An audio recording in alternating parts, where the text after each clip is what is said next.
And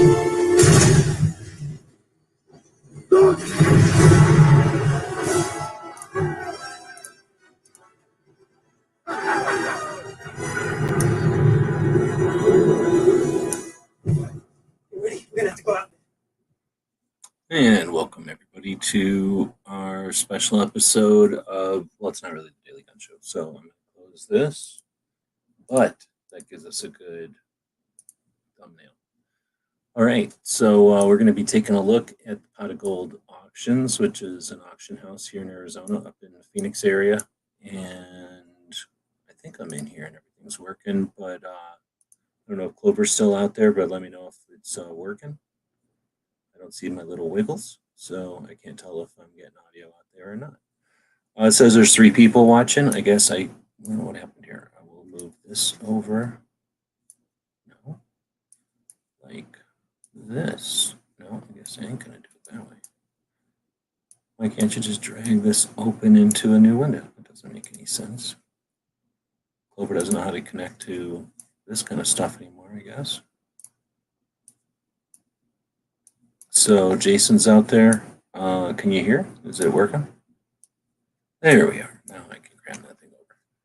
So Clover, I think, just tried to jump in. He's the only one I sent a link to. Let's see. I think I got it open all the way here. Somebody just drove up with a truck. Oh, now I can see my wiggles, so I think it's working. Somebody just drove up with their diesel across the way, so I don't know if it's going to be super loud or what. Right on. Thanks. Oh, they just shut their truck. Okay, good. So let me see if I got. Yeah, I only got to have a cup of coffee, but no hurry here. This thing is going for the rest of the evening. It is 2 o'clock in Arizona, 2 p.m. So it's the afternoon. Good afternoon, everybody. But it is going. The auction that we're talking about is going until 6 p.m. So it's like 4 hours. So there's no urgency here. We're really just raising awareness about it. And if Clover joins us, we'll dig in. He'll have more insight than I do about some of these guns, but we'll dig in, take a look at them. To begin with, though, here's something I just figured out right now before the show. Man, you ever heard of Parler? What the hell? You ever heard of Parler? This is a new thing that everybody who hates Democrats goes over here and mopes about it and stuff. But it's more than that. It turns out you can use it on your computer and not just your stupid phone. And here's what I do. You have this garbage over here on the side, so I just smush it, right? And now I have a tremendously wide monitor. I probably should have put out a warning, but this monitor is wider than a regular person's monitor. So I can cram it over here to the side of my giant wide monitor. And then this, look at this, oops. Here's a regular size screen for like a regular size laptop or whatever. I can keep it over here and this on the same monitor. See that? It's amazing. So there's no text chat thing that I'm aware of yet, but here, you can go check it out with this free link right here. I don't think it costs anything. I'm not paying. There's no instant messaging, but there's this little envelope, which is, I guess, you know, the weird private messages for being creepy to girls on. And then there's the posting and stuff. It's not great. It ain't perfect in any way, but it ain't anywhere near as horrible as it on the phone. On the phone, it's horrible and clunky, and every third time you use it, depending how often you use it, it's going to update for like 20 minutes. So I'm not singing the praises of Parler or nothing, but it is way better on the computer. So I've just been posting some stuff. The trick is put your picture in first and then type stuff, because it'll create an entity for each hyperlink. So each thing that has http://, which on the internet turns it into a hyperlink, a link to the internet. Every time their crappy off-the-shelf software sees it, it's going to turn that into a hyperlink, and that creates an entity down here at the bottom of the post. And you can see on this one, I had the typing in there first. I copied and pasted a bunch of typing, and it had 3 links, which show up as this visual gibberish.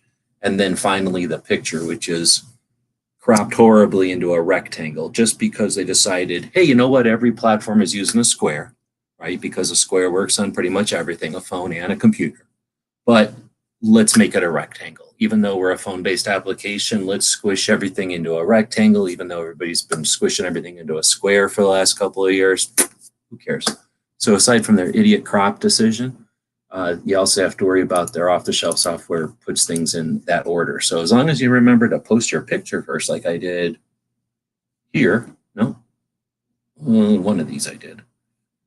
Here's another one where I posted the other thing first, and then the picture. Anyway, I guess I don't have one where I successfully put the picture in first. Maybe it only shows up like that on the phone. I've thought I've put the picture in first a couple of times, but anyway, I guess not. Anyway, this is Parlor, so welcome to it, and I'm not getting paid by them. Oh, the other thing is on the phone, and let me look if it makes the change on my phone. On the phone app, which is, again, clunky and crude and junky and it's off the shelf, I'm pretty sure. When you open it, it's all this stupid red color, and everybody hates red, right? We all acknowledge red shouldn't even be a color. But yeah, no, wait for it. Yes, it's changed my Parlor color on my phone based on my preference on the computer. So now I am very much interested in Parlor compared to before. So now Clover figured out how to work his microphone or whatever. You got a new computer over there? It's using all your internet money on new computers and fancy microphones or something? No, I don't know what happened. I clicked on the link and it would not take control. I could not get StreamYard to take control of my cam and mic. Weird. So I shut everything down and restarted, and it's working fine now. I don't So know if you heard my rant in here. I kind of waited because I'm not in a big hurry. This thing's going on for a while. I really just want to raise awareness for Dan Cheryl Todd because they're awesome and they're doing this cool auction. But I was kind of blabbing about Parlor over here. Something made yep, me think. I think the other day, I don't know, something made me think, oh, I'm going to try Parlor from a computer. that's the only way Um, I've ever used it. Oh, see, I've always used it from the phone, and that's why I've been ragging on how horrible it is because it's like anything. Like remember GunStreamer on the phone? It was a mess, right, compared to the computer. Right. And yeah, I've been running around like an idiot using it on the phone, and it's horrible. So I've been using it on here, much better, much better. I mean, you can just use it here. So the only thing it's really missing is some kind of an instant chat feature, which I can totally understand why. Technically, I totally understand why, and I can understand it from a community management system, Mm-hmm. just in general. Like it's a whole nother hassle. So I can see not trying to take that on, but wow, is it much better on the computer? So yeah, if everybody's been using it on the computer and heard me ragging about it, I can understand why you might be not sure why I'm ragging on it so bad. But yeah, it's much better on a computer. I'm going to probably start using it a lot more. I was just showing everybody I can cram it over here. See, I don't like that other. The only thing I don't like, there's no ads. There's a couple of ads in the feed, but there's no ads, no clutter on the page yet. I'm sure it's going to happen, right? But right now, all there is this trying to push stuff at me that they think I like. So I just shove it over and I don't have to see any of that. It's still nice and big. It's not squishing anything too bad. The formatting and it's clunky. It's not good, but compared to like I couldn't have posted links to the auction on YouTube, I don't think, or on Instagram even, because they'd be useless on Instagram. They wouldn't work on Instagram. But YouTube would have a fit about the content of the link, right? So that part of it, wow, I enjoy that freedom. I mean, how crazy is that I enjoy a little bit of freedom on the internet? Yeah.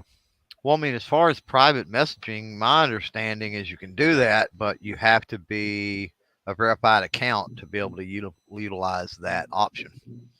Oh, okay. So they have a thing in here if you go over to your little sandwich or BLT menu at the top, and you can verify. And I've looked at it, but I ain't going to do it. You have to send them a picture of your ID, front and back, and then a selfie. And that ain't my style, so I'm not going to. But I imagine if they needed to, that's what you could do. They say they're going to not give it away. They're just going to use it to make sure you're a human and not a robot or whatever weirdo. And that's what you're talking about, right? Like get a verification, little checkbox next to your name. Yeah. So it doesn't cost nothing. It's just that they're going to have you're going to have a little less anonymity on the platform. Well, they're probably doing that. I mean, we all know how Facebook and Instagram are with getting those messages like, how are you today? And I'm lonely and whatever, weirdness. And so, Oh yeah, or use that spam, for right? that. Like somebody Yeah. just goes in there and abuses it without any. But anyway, so this isn't about power. But yeah, I appreciate you jumping in. You knew about the auction? I don't know if you knew it was today or not, or if you're watching anything over there. But I went up to the gun show yesterday in Phoenix, which is the biggest gun show this side of Wanamaker, and I think there's a big gun show in Virginia. That's the big one on that side of the country. Then there's Wanamaker, which is the biggest in the middle of the country, and then there's this one in Phoenix on the first weekend of October, first weekend of December every year. And I don't know why. Even normally, if the weekend falls like November is Friday and Saturday, and December is Sunday, they'll still sometimes use it that weekend.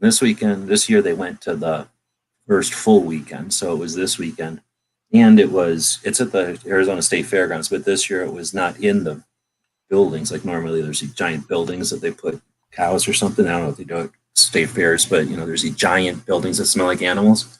And then normally the gun shows are inside of there, which is if it's cold, it's nice, and if it's windy, it's nice, and if it's raining, it's nice. But the rest of the time, it's usually hot and gross because it smells like animals in there. And it's totally crude. I mean, it's gross, right? There's nothing nice about it. You wouldn't want to eat a hot dog if you dropped it on the floor in there.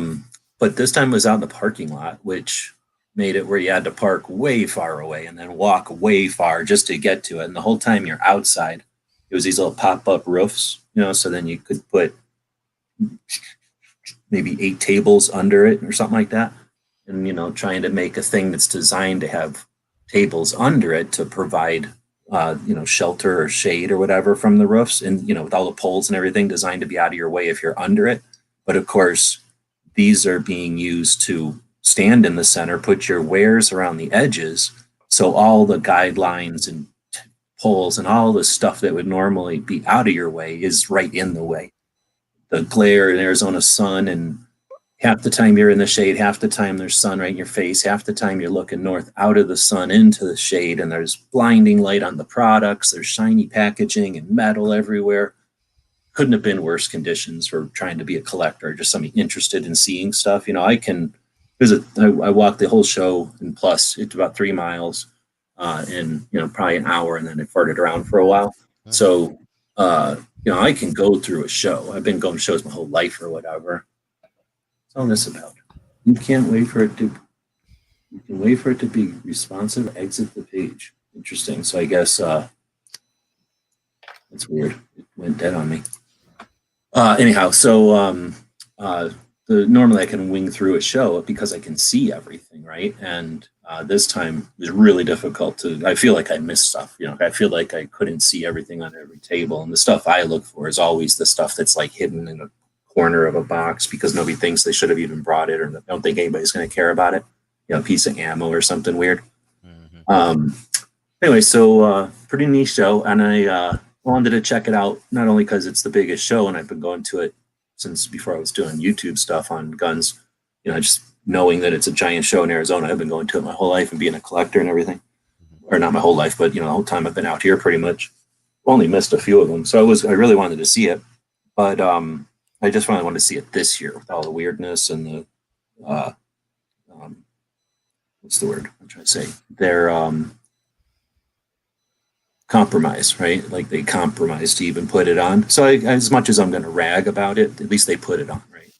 Complaining that I got to go to a gun show, right? Like it was still a giant gun show. And I wanted to see it in relation, even though we're getting kind of off topic, but whatever. I wanted to see it in relation to gun shows post stress and panic buy, and other gun shows I've been to that are past a stress and panic buy, but also at the beginning of another one, or potentially at the beginning of another one, because not every panic buy has been the result of political stress, and often the political stress has like a climax, and then it's no longer, it's over, and everybody kind of breathes a sigh of relief, and it's not panic and stress anymore. But we've had others where it kind of got to a point, and then it got low, and then it got to another point again, or the potential to go up again. So there's, say like a lot of a lot of angles I wanted to see the show.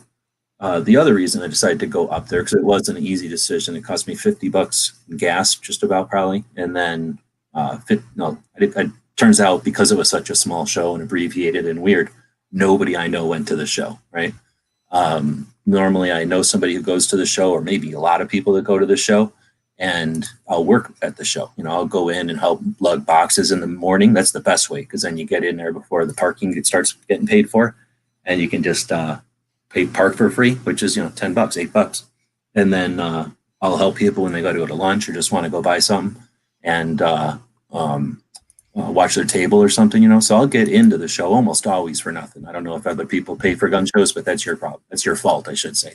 There's how many tables in a gun show? There's that many people potentially that could use some help, and you don't have to marry them to get it into a gun show with their pass or whatever. They give them a pass so that they can bring people in to make their lives easier so that they can have a good show, so that everybody has a good show, right? So I think everybody wins. I don't think I'm cutting any corners or screwing anybody. I'm just utilizing all the opportunities we have, right? And everybody's happier if the people behind the tables at gun shows are happier, right? So anyway, I normally have a way into a gun show. So it was the first time in a long time. Okay, I shouldn't say that. It's the first time that I'm not on tour. When I'm on the road, I don't know anybody that's in the gun shows, and I usually don't have the time to, open or anything like that either. So I'll pay full price. And plus I want to pay full price when I'm on the road, going to promoters I don't know and experiencing shows out of state and stuff. It's totally worth, paying full admission. However, I don't know about shows by you. So you don't sound like you go to a lot of gun shows. There must not be too many shows by you. But Clover, I don't know who's listening to this. But some of the shows I go to are like $4 or $6, right? I'm all about those shows, and that's for the whole weekend. And then I've been to shows where they charge you per day. So if you go the first day, it's $6. You go the second day, it's $6. Can't complain there. This show, $20 for all 3 days. All right, that's not a bad deal on Friday if you're going to go back for more than one day. But if you're only going for one day like I am, and I only went on Sunday, $20 is tough, especially for me. I'm super cheap, and that's $20 I could have spent, and I definitely would have spent in the show. So that's taking money out of your vendors. I don't like that. Anyway, so full price and parking, $28 just to walk in the door. Since I was up there, I'm bitching about it because I'm saying one of the other reasons I decided to go up there knowing I was probably going to have to pay full price, because trust me, I don't even drive to Phoenix before I start finding out if I can get in the show for free. Because that's a big bite. $20, $30 is tough. And I can sometimes get free parking if I go, hey, I'm in here working with so-and-so, right? Because if I am, I can get free parking. But anyway, and then plus the driving and everything, plus the van is driving, but I don't really know if it's doing great. So the potential for it to break down or something. Anyhow, so the other reason I decided to go up there was because of the auction that AZFirearms or Pot of Gold auctions. People are going to be talking about the same company, or the same people, I should say, different companies.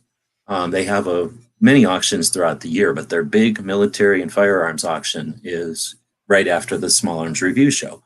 And they do that to coincide because as the gun shop, they have usually a giant island in the Small Arms Review building, which is not insignificant. That's a cool and a very cool, reputable gun show to be set up in, period. To be set up on a long-term basis is something else. But to be set up with such a large presence right at the front in like a really nice spot is something that I suspect they've earned, right? And this is a cool gun shop. I'm not just talking crap. I've been to 200 plus of them, and I go there to enjoy gun shops. I absorb them, and this is a good one. Dan has a good, he runs a good gun shop. He creates a great experience going into the gun shop. Their auctions I'm less familiar with, but I guess we're going to explore that a little bit today. But anyway, that was the other reason I decided to go up to Phoenix yesterday, is because I knew that they were going to have their auction, and there was a chance I could go over and kind of help, check it out and then help them promote it if I can. So I don't get paid or nothing by them. They've helped me in the past with, just being supportive and helping out with projects. But I've actually asked them if there was something I could do to help them with this one. But they said they didn't know what to do. So no, I said, great, I'm gonna do this anyway. Let's jump over to YouTube. And I got mods out there, I imagine. Whoa.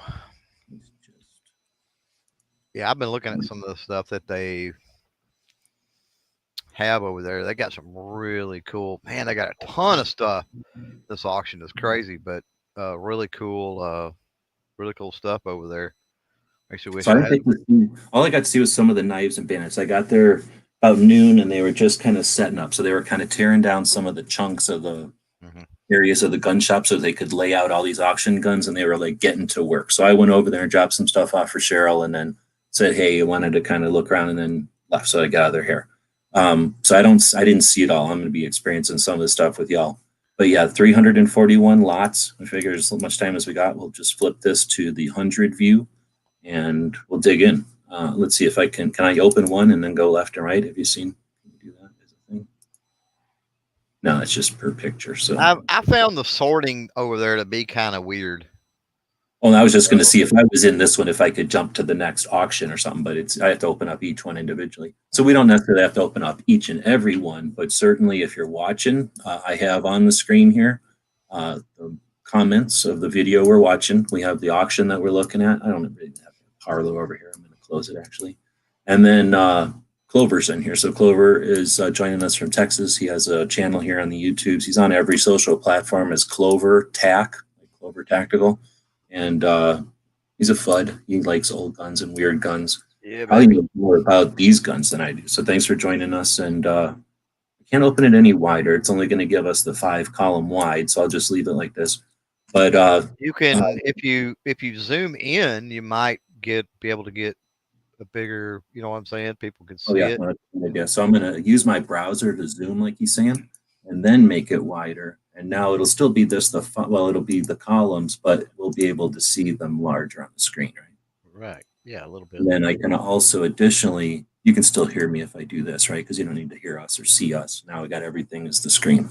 Mhm. And this is effective use. Man, I'm watching somebody who gets paid to do podcasts and uses like a little tiny section in the middle of the screen. It's like, come on, you're using a visual element here, guy. All right. Anyway, so yeah, like I say, thanks for joining us. We'll dig through them, and if anybody out there, that's I guess what I was going to. Is if anybody out here has questions that isn't some kind of weird troll or a weirdo, then throw them up there. We can do this because we're using. I would normally use a thing called guntube.org, which is a great video hosting platform that's pro 2A, hosted by us for us, right? However, this Canadian similarity allows me to put this stuff up on the screen. So that's why I'm using this one. Anyway, so yeah, if you're out there and you want to be part of this, feel free to be part of it. Clover's helping, so I'm sure he'll keep an eye out. But if we get drooling on guns, then shout out. Really, I got a couple of reasons I'm doing this. One is because I wanted to know about some of these guns, and Clover's a good one to talk to about that. I should say, I didn't even ask you, how much time do you got? You got a show tonight. How much time do you have here? I can run for maybe an hour. Okay, so we'll try doing less than that.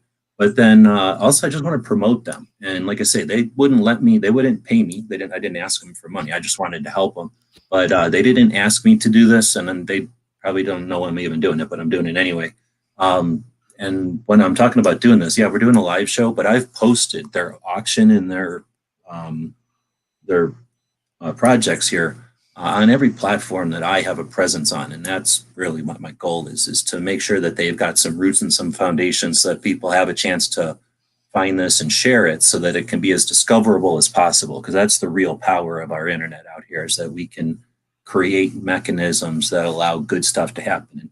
We're about to look at a bunch of guns, but let me just reiterate that the people that are behind this company, Pot of Gold Auctions, are two of the hardest working, like most admirable people in Second Amendment today. They've literally kept my attitude about this whole thing going. I know they empower other people in all different kinds of ways. They take all kinds of time out of their own lives to do extra stuff for 2A, specifically 2A, not just guns. And somehow luckily for us, they've got the ability to keep their engines running so that they can keep other people's engines running. But I mean, Clover can use his words to try to reiterate, but I don't think there's people more admirable in the community that I can think of. Yeah, I mean, highly respected, the nicest people you would ever want to meet. Not afraid to put in the work. You know what I'm saying? Um, yeah, just I mean, So not just when you say good people, I mean Cheryl and Danny are good people without a doubt. yeah, definitely the definition of it. And you've seen, if you have any idea, like there's 5,000 something videos on my channels. How often do I do this? Never. I'm doing this because they're such awesome people, and this is definitely a way you can help support them. So if you've got any interest, don't even hesitate. If it's anywhere near your price point, this is people that are worthy of a little extra bucks if it takes that. I suspect some of these, though, from just looking at the prices earlier today, on the stuff I do know about, some of the stuff is a bargain. I mean, I'm gonna call it a bargain, unless it's an auction. So I guess something could happen in the next. It looks like they all have about 3 hours and a half to go. I don't know. I wouldn't call the prices that I was looking at earlier a bargain. I would say they're right there in the market value for the most part on most of the stuff. Oh yeah, I only know about one thing. So there was one thing that I I saw was that was like a couple $100, and I was like, oh, that's a pretty good deal. Yeah, I was surprised to see the number of bids. Is what struck me when I was going through it. Some of these things got 30, 40 bids, and you're like, it makes you wonder who all is out there. And if we got somebody listening that is out there bidding on this stuff, chime in the chat or you're live for sure. But Yeah, it'd be you know, definitely. it makes me interested in, you know, who are these people that are bidding on all this stuff live? You know what I mean? Because there's a lot of people obviously that are aware of this and you know trying to win some of these. Well, the thing is, it's from what I understand, it's a really big auction. So it's their 14th year, and it has to be online this year. So all the people that would normally bid online, but then also there'd be people at the place. All those people are also online. You know, so it's Right. because they normally had a really big online presence, but now everybody has to be. But yeah, you're right. It's like if there's 30 bids here, 39 bids here, 23, 25. I doubt that's the same 23 people bidding on every single gun, right? That's got to Right. be hundreds and hundreds of people bidding right now. Yeah, it's got to be. What's the most you're going to bid on? If there's some like really rich gun shop or something, they're bidding on 30 of these guns, but there's 300 or something of them. For whatever reason, I doubt that a large percentage of these. It has to be collectors and individuals because again, Because you I wouldn't go pay back. for retail. I go Yeah. back to the prices that I've seen, and I don't think that other gun shops and stuff would be willing to No, pay some of those prices. exactly, because you'd never make any money reselling them. Right. Now, if you are a Right. I should have said a massive collector, a massive acquirer who Mhm. just doesn't care. But what's the odds that they have 23 millionaires who are just like, I'm Right. going to buy everything? Yeah. And if Right. there was the case, they'd be bidding these things crazy. These would all be $6,000 guns because literally a millionaire wouldn't care about 1,000 or 600. Right. Yeah. Okay. Hundreds of dollars certainly wouldn't matter. So we're going to look through, and like you say, there's sorting. I have no idea. There's no way to sort it. It's horrible. I tried, and it's the auction software. Even if you try to sort like low to high or something like that, it still doesn't put it all low to high. It's weird. They have this, all groups, they have antiques, they have militaria, knife, shotgun, and what. So at least you can sort out the stuff, but I'm going to leave it mixed, I think. Hmm. We've got the condensed view. That might be interesting. I think there's 7 pages. I think, or there I, was I on the. switched it to 100, so I only got three because I switched it to 100. Ah, But okay, yeah. and then full view is probably, well, this might be a way to do it because then you get to see everything. Or is that the picture too small? Man, that's too many. That can take forever. I think we'll go with this view still. All right. So, like Clover said, if you're out there and you're interested, chime into the text chat. You can wiggle your fingers or yell at your phone and pop up over here. We'll be able to see it. Otherwise, was there anything in particular that you've already seen that you're looking at or eyeballing it? You know, not necessarily. No. I was Um, kind of surprised the amount of Nazi stuff. Like, I don't see Nazi stuff ever. And I suspect we're going to see more of it as the people who killed them all start to die and, you know, all their souvenirs and trophies and shit get sold. I'm just not used to seeing it very often. But there was quite a few words and daggers and shit. I don't know if there's any gun. yeah, How about I was eyeballing more the rare stuff. You know. how about this Smith & Wesson 19.3? I don't know. You're not supposed to say three, are you? Just from Smith & Wesson now 19, Yeah, but depends on 165. Huh? depends on how nerdy you want to get with it, I guess. What does three even mean? Blue? 3 is the model variation, right? So any where Smith and Wesson, any of your dash, right? A 19 would be the very first one, and would be what they call a no dash, and then you get dash in certain numbers, and that means they've changed stuff. So they've changed the way the barrel is screwed in instead of pinned in, or they've changed a certain screw in the frame, or they've changed a certain spring in the action, or you know. Oh, okay. So it's like the third variation. That makes sense. The very first Smith and Wesson, remember, they're the first ones that took the revolver after Colt's patent wore out and bored through the cylinder with Roland White's patent, and then created the 22 short and shoved it in there. That was the first cartridge revolver after black powders and percussions and everything else.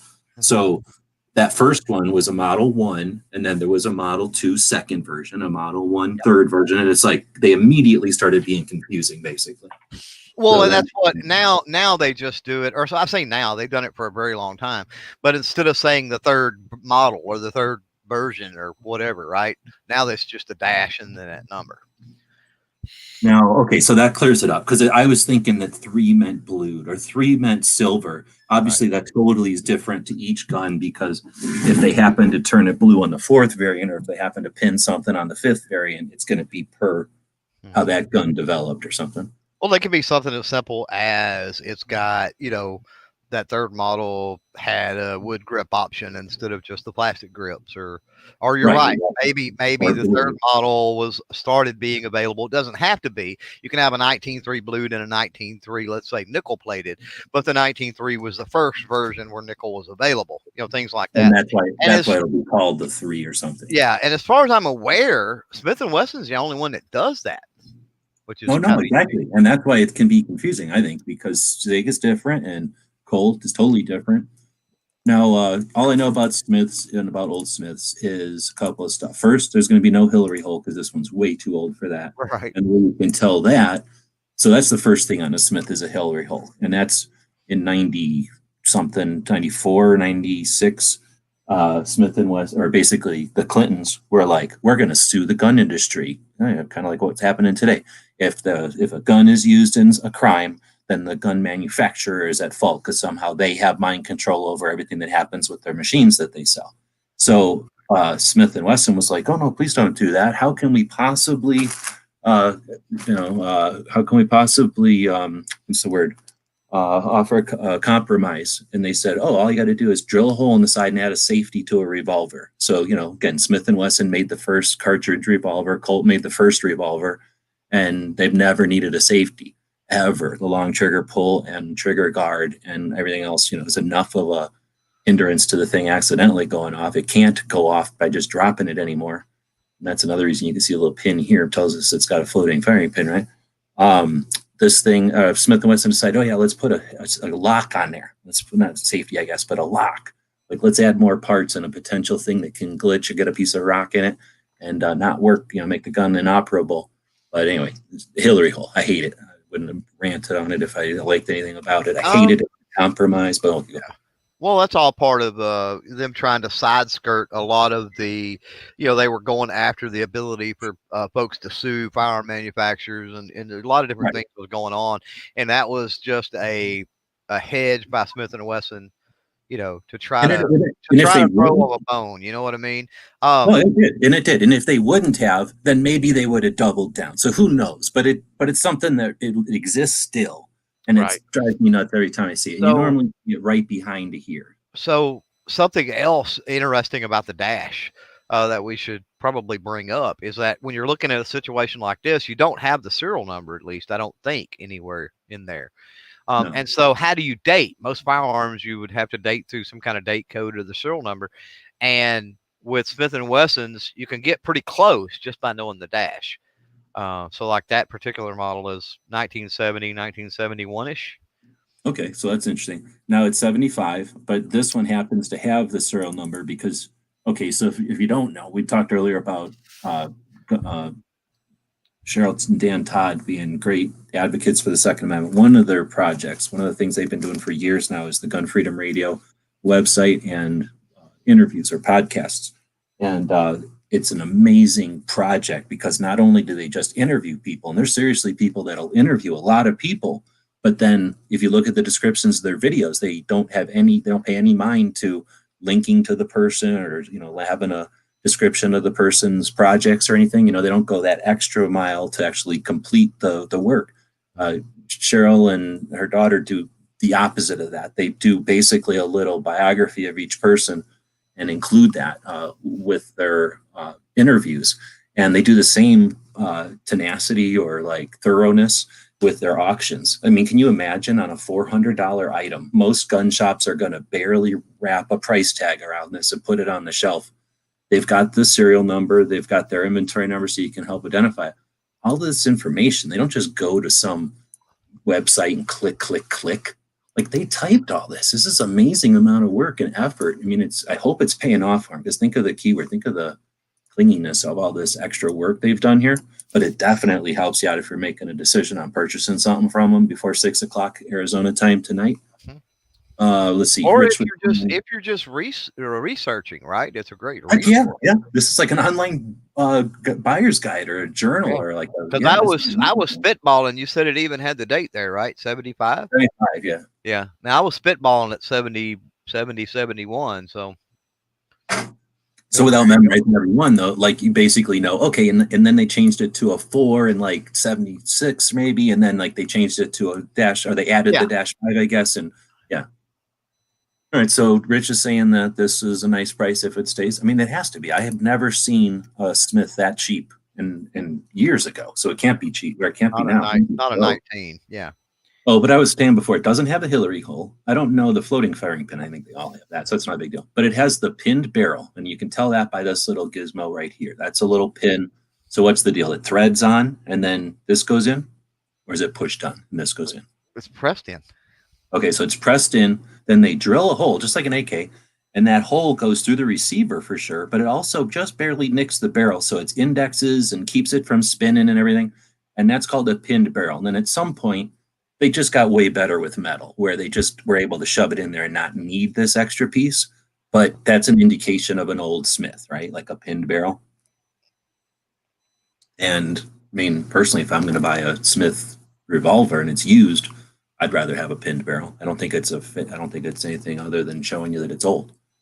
And unless the gun's broken in some other way, I just think it's cool. The other thing would be the recessed cylinders, where on the newer ones, they didn't bother. Probably it's just cheaper time on them, less time to machine. Yes. But the back of the receiver is just flat. And there'd almost be a gap like you see here for the forcing cone. There has to be some amount of gap here, the way revolvers are made for the forcing cone, where it kind of funnels the bullet into the barrel. Well, on the backside, it's nice and flush on this old one from 1975. If you got a newer one, it's going to have a gap. Oh, not quite that big, but there's going to be a gap back here. And that's because they just let the, well, in this case, what is it, 357s? The cases themselves have a rim, and that rim is to smash into the side of the cylinder here. And each of those receivers is then head spaced off of the rim of the cartridge. And then it just stays in there with this little flange on the back so they don't fall out. But until you open the thing, they have room to fall out. They're just kind of trapped in there and they rattle around. On this one, all of that business was recessed and you can't see it because they put this awesome, just like, I don't know what to call it, like just a nice, like extra ridge around it. And it just makes it look tight and nice and awesome. And I can't imagine, as soon as I knew that, I lost all interest in the Smith without the recessed cylinder, but I'm guessing you don't care. Oh yeah, it doesn't make me much difference either way. Yeah. Yeah, I mean, mechanically, no difference at all. Looks, most people don't even care. But me, it's one of them things, like if I know I can get it with the recessed cylinder. Oh, it definitely looks better. Yeah. Yeah, just looks nice. And almost pointless. It's almost just cosmetic. Let's see. Then we got this one, Python. So same thing, basically the same gun, right? They're both revolvers. They both have 6 guns and bullets in them, but this one's a lot more. Pain for the pony somehow. Well, scroll back up because you glossed over one that I want to mention. Okay. Scroll up a couple of rows, maybe. It was a rifle on the left-hand side of Maynard, wasn't there? Oh, I'm only 3 down. Oh, here, the breech loading there carbine. it is, the Maynard. They only made 5 to 7, maybe 1,000 of those. Really? Yeah. So that's a fairly rare one. I don't know if it says in there or not. It says a bunch of stuff. But, my understanding, anyway, is that they only made 50. So chambered and fit. So it's a percussion, single shot. Oh, yeah, it's definitely a single shot as far as percussion. Oh, it says breech loading. So what is it then? 50 black powder, like something like a 45 except 50. It says metallic cartridges. Oh, okay. So some kind of thing that looks like a big metallic shotgun cartridge, except that it's some old black powder 50 caliber. Well, kind of like the yeah. Anyway. Yeah, I mean 50. That's not little. So that's going to be. I don't know if I've seen one of these or not. I mean, I have. Now that I see this thing on the side, or are there other guns with this deal? That's just a cavalry sling mount. That's not unique to this gun? No. No, I okay. don't believe so. No. I don't think so. I've But seen yeah, it. there Got was one on my calendar. several calibers. It's a um, um, what am I thinking? It's brass cartridge, but it was, how do I put it? How do I word it? It's weird, man. It's some of that weird ammo stuff, right? It's like a, but it was like an external primer type situation. Oh, like you had to put it on, or you mean it was hanging off the side or off the back? You actually had to, to my knowledge, you had have to prime those. You have to have Oh, a okay. cap, a percussion cap. And then you put it in the back of your cartridge and push it in there. Hmm. Now there was also ones where they were a paper cartridge.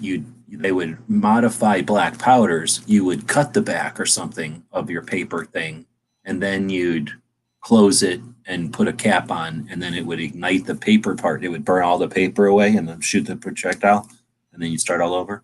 Or am I crazy? I think there's one like there, a couple like that too. Yeah, I Um, don't know. yeah.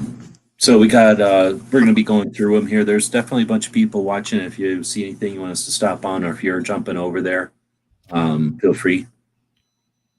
So here's the sharps. This is the thing I think I was thinking of with that same Yeah.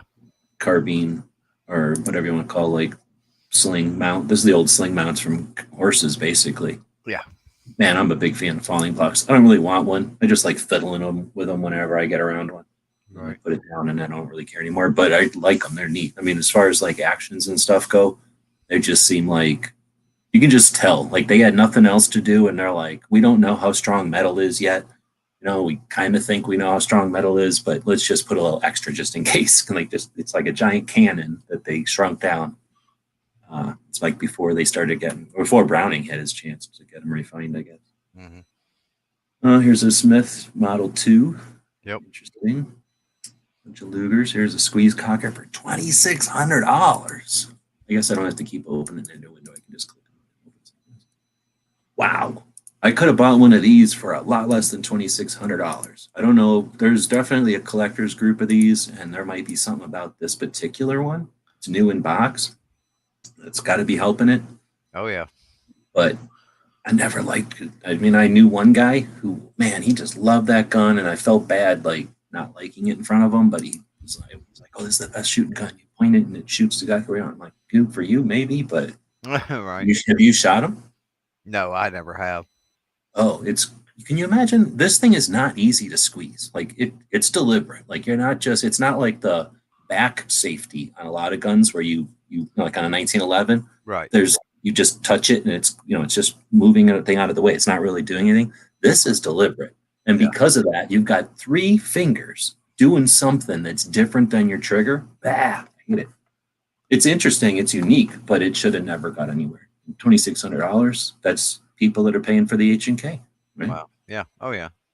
This one, this is another story. This is the kind of stuff I would buy just to have around. I really like. I don't like the Remington style Derringers, but they're neat to hold. Well, that is not. I mean, there other than maybe the Bond arms nowadays is pretty decent, but I mean, there's no modern production Derringers other than maybe Bond that's decent. You know what I mean? So. Well, they all steal this idea. The Oh yeah. Remington line is the idea of having the hinge on top and flipping the barrels over like an over and under upside down. Hmm. Remington was first guy to come up with that, and everybody else just copies it because it's so easy. And the patents expired a million years ago. They can put the sight right into the hinge and everything. But something about you've felt these old Remingtons, right? Like you've picked up an old one. Oh yeah. Picking up that density of that metal compared to the Zamek crap Oh that they yeah. make Absolutely. Jameses and stuff out of. Like I don't got no problem with the Ring of Fire companies. Everybody knows I'm fine with them, but they are garbage. They're Zamek compared to these, and picking up the old originals is just they're just neat. You can just feel the poker games. You pick it up and you just Right. that whole thing about if a gun could talk. Like that's where this comes from. Is guns like this one, Right. and this kind of thing. I wouldn't want to hear this gun talk. This gun probably has a lot of boring stories. So it's kind of it's neat and everything, but this one I want to hear these stories. These got some interesting stories. Hmm. He says barbecue is saying it takes 15 pounds of pressure to squeeze that grip. I didn't realize it was that much. It's certainly enough to be distracting. How do you feel about lightnings? Thunders. They're Yeah, there's cool. They're cool. I like the lightnings. They quit doing the lightnings in pre 1910 even. I have no idea. I just know that they were the first double action revolver. So that's definitely an old. Um, that's definitely old. It tell I about. don't know what you do. You said you could figure it out from the serial numbers. I'm guessing that's a modern one. Like I've never heard of a Smith letter, like a Colt letter. Like I don't know if there's No, but there's serial number archives out there on the internet. okay. None of the sites come to mind. A lot of your different forums and stuff will have those. So if you've got a serial number, it's pretty easy. But interesting, I mean, pre 1968, you didn't have to have a serial number. So only your higher end stuff had serial numbers. Your Smiths, your Colts, your things like that. A lot of your knockoff copies, you know, Well, you know what I bet you it was? feed store guns, department store guns, they didn't even bother putting serial numbers on there. So at that point, how do you track something like that? So that's one good thing about your major companies back then is at I least bet you you can it was track. something to do with if they had like a contract with a government or with like a company, like, think of one of the companies like that would buy so many guns that they'd have their own guns and it would say property of, something. Yeah. For those kind of reasons, they'd need a serial number. So I'll bet you it had something to do with if you were a company that had contracts, you probably bothered to put a serial number machine in there. Right. And if you didn't, then who cares, right? Yeah. But Yeah. these are neat. They're almost always broken. So I don't know if this one mentions was one of the first commercially successful. So that's actually probably more accurate than just saying the first double action. I just go around saying it's the first double action revolver because I don't really care, but it probably isn't. But that's definitely a much more accurate way of saying it. Mm-hmm. But it doesn't really say if it's working. Condition poor. It may need smithing, and I wouldn't want one that works because I wouldn't trust it. Every old guy I ever know says they're all broke, and I wouldn't want to work. And you can get modern reproductions now. Taylor Company, exactly. Cimarron Arms, Ubertis, that are solid. I mean, they don't break.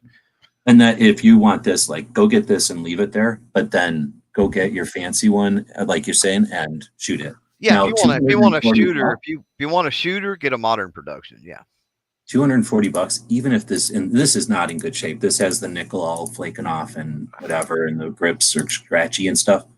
But that's not that bad a condition. I've never seen one that works really, except for fake ones that have been rigged or whatever. Right. But they're almost always just because the metal fatigued and broke a long time ago. These things are from 1877 for crying out loud. But $240, that's like almost in my price range for, I don't know if I'm assuming they take credit cards, but like that's something I would work off for such a crazy old gun. I just don't want to acquire anymore. But I might be crazy. That just seems like a low amount of money for such a neat gun. I think so too. Yeah. A vintage Belgium firefighter's helmet. Like I never buy stuff like this because then I would feel like I should buy more of them. But this is the kind of stuff that's just neat. Like $25. If your kids don't have a bunch of helmets, are you raising your kids right? Seriously. Come on. What do you think about these weird things? You're a FUD, so I hesitate to ask. Weird things like uber long barrels. Yeah. They're cool. I like long barrels. That's what, a 10-inch? 10 and a half, yeah.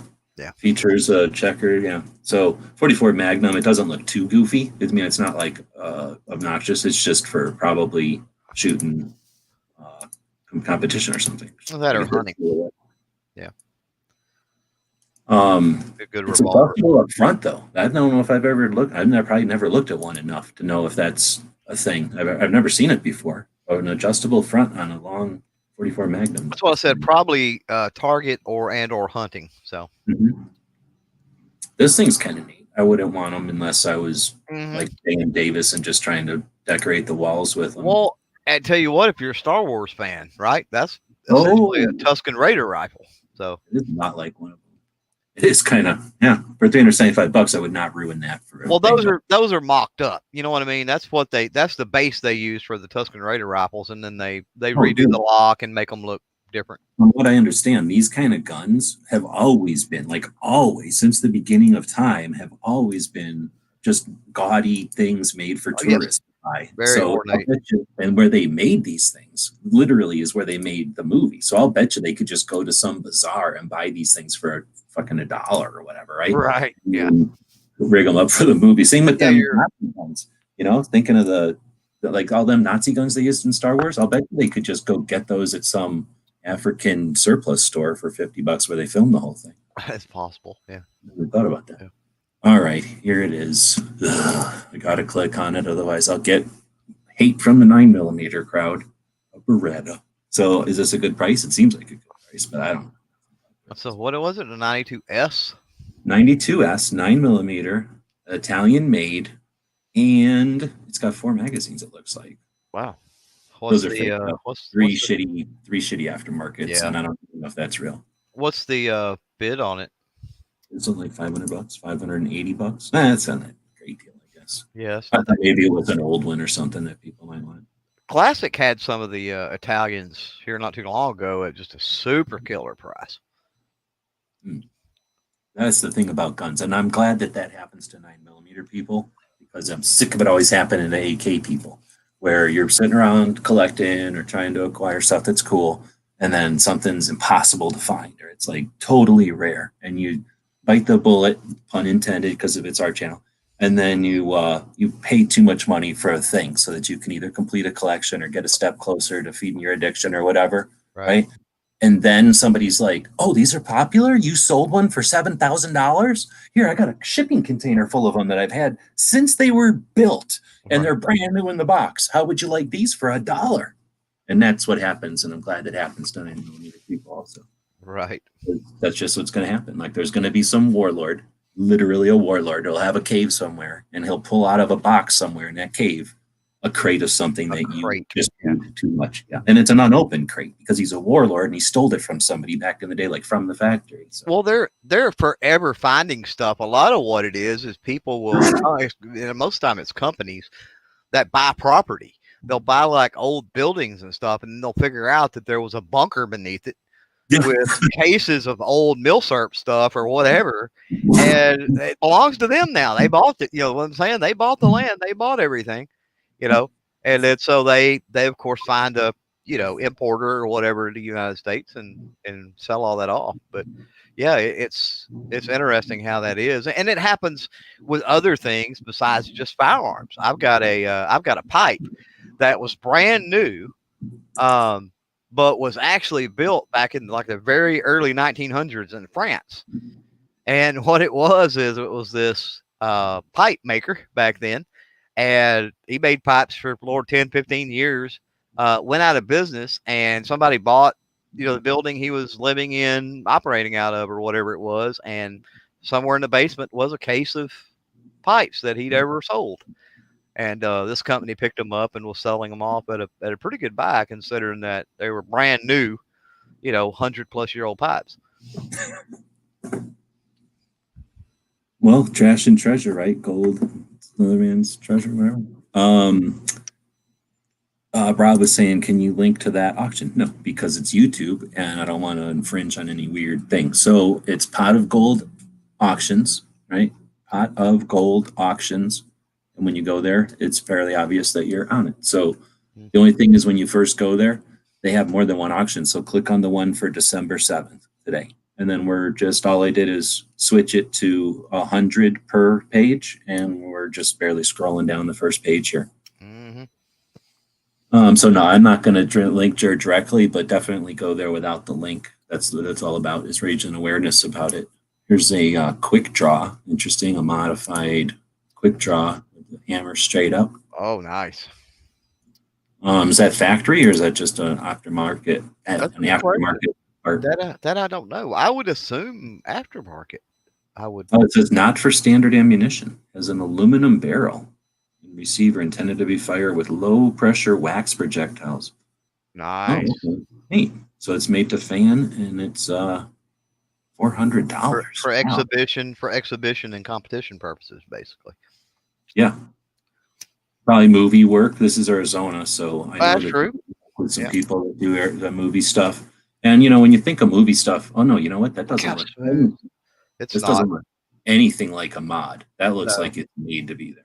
Look how smooth the receiver is on top for your fanning and stuff. That is a nice looking piece of machinery. And notice there's no gutter sight groove or nothing on top. It's made. No, it's designed to move your hand and not snag nothing up. Mm-hmm. That is really neat. But it's still yeah. So anyway, I was gonna say it's probably for movie work or something. This says it has a custom aluminum top, so it was definitely a Ruger underneath, and then they took the top off and put that stuff on. Pretty neat. What's the bid on it? $400. It's not That bad. seems a little high. I mean, if you're doing a job with it, then that's not that bad. That's not bad for what it is because it's not. No, I mean, you it can't cost get you a 250 for a junky 357 anyway. well, So you with can't get all a that mod work, yeah. I mean, you're going to pay more than that for a new model, Vaquero, yeah. that doesn't have the mods. So What do you think about these weird looking Berettas? You probably like them. I've got one. I do not like that short barrel. Mine's a 6-inch barrel. And it's a great little target pistol, wonderful for the kids to learn on. But having the little stubby barrel like that, I think is silly. That's just a personal opinion, but it is because it's more of a target pistol. So why would you have a little short barrel on it? But whatever. Yeah, I can't imagine. Unless The it's like you've already got, because these are proprietary, not, well, they're basically proprietary mags, right? oh yeah, They're, definitely. And the one thing well, I about don't know. They are Smith and Wesson mags, and they do make more than one semi-auto. So I don't, or I mean, it's a Beretta, and I don't know if, well, I was thinking of Smith and Wesson. Does Beretta make another, or are they proprietary? just for how to make another. I don't think current production. I At don't think least at so. the time, I don't think they did. So the only thing I could think of is if you already had your longer one and some accessories for it, and you can kind of tell how long the other one was, Okay. then you might buy this as your fun one also because you already had the mags. This is the only thing I can.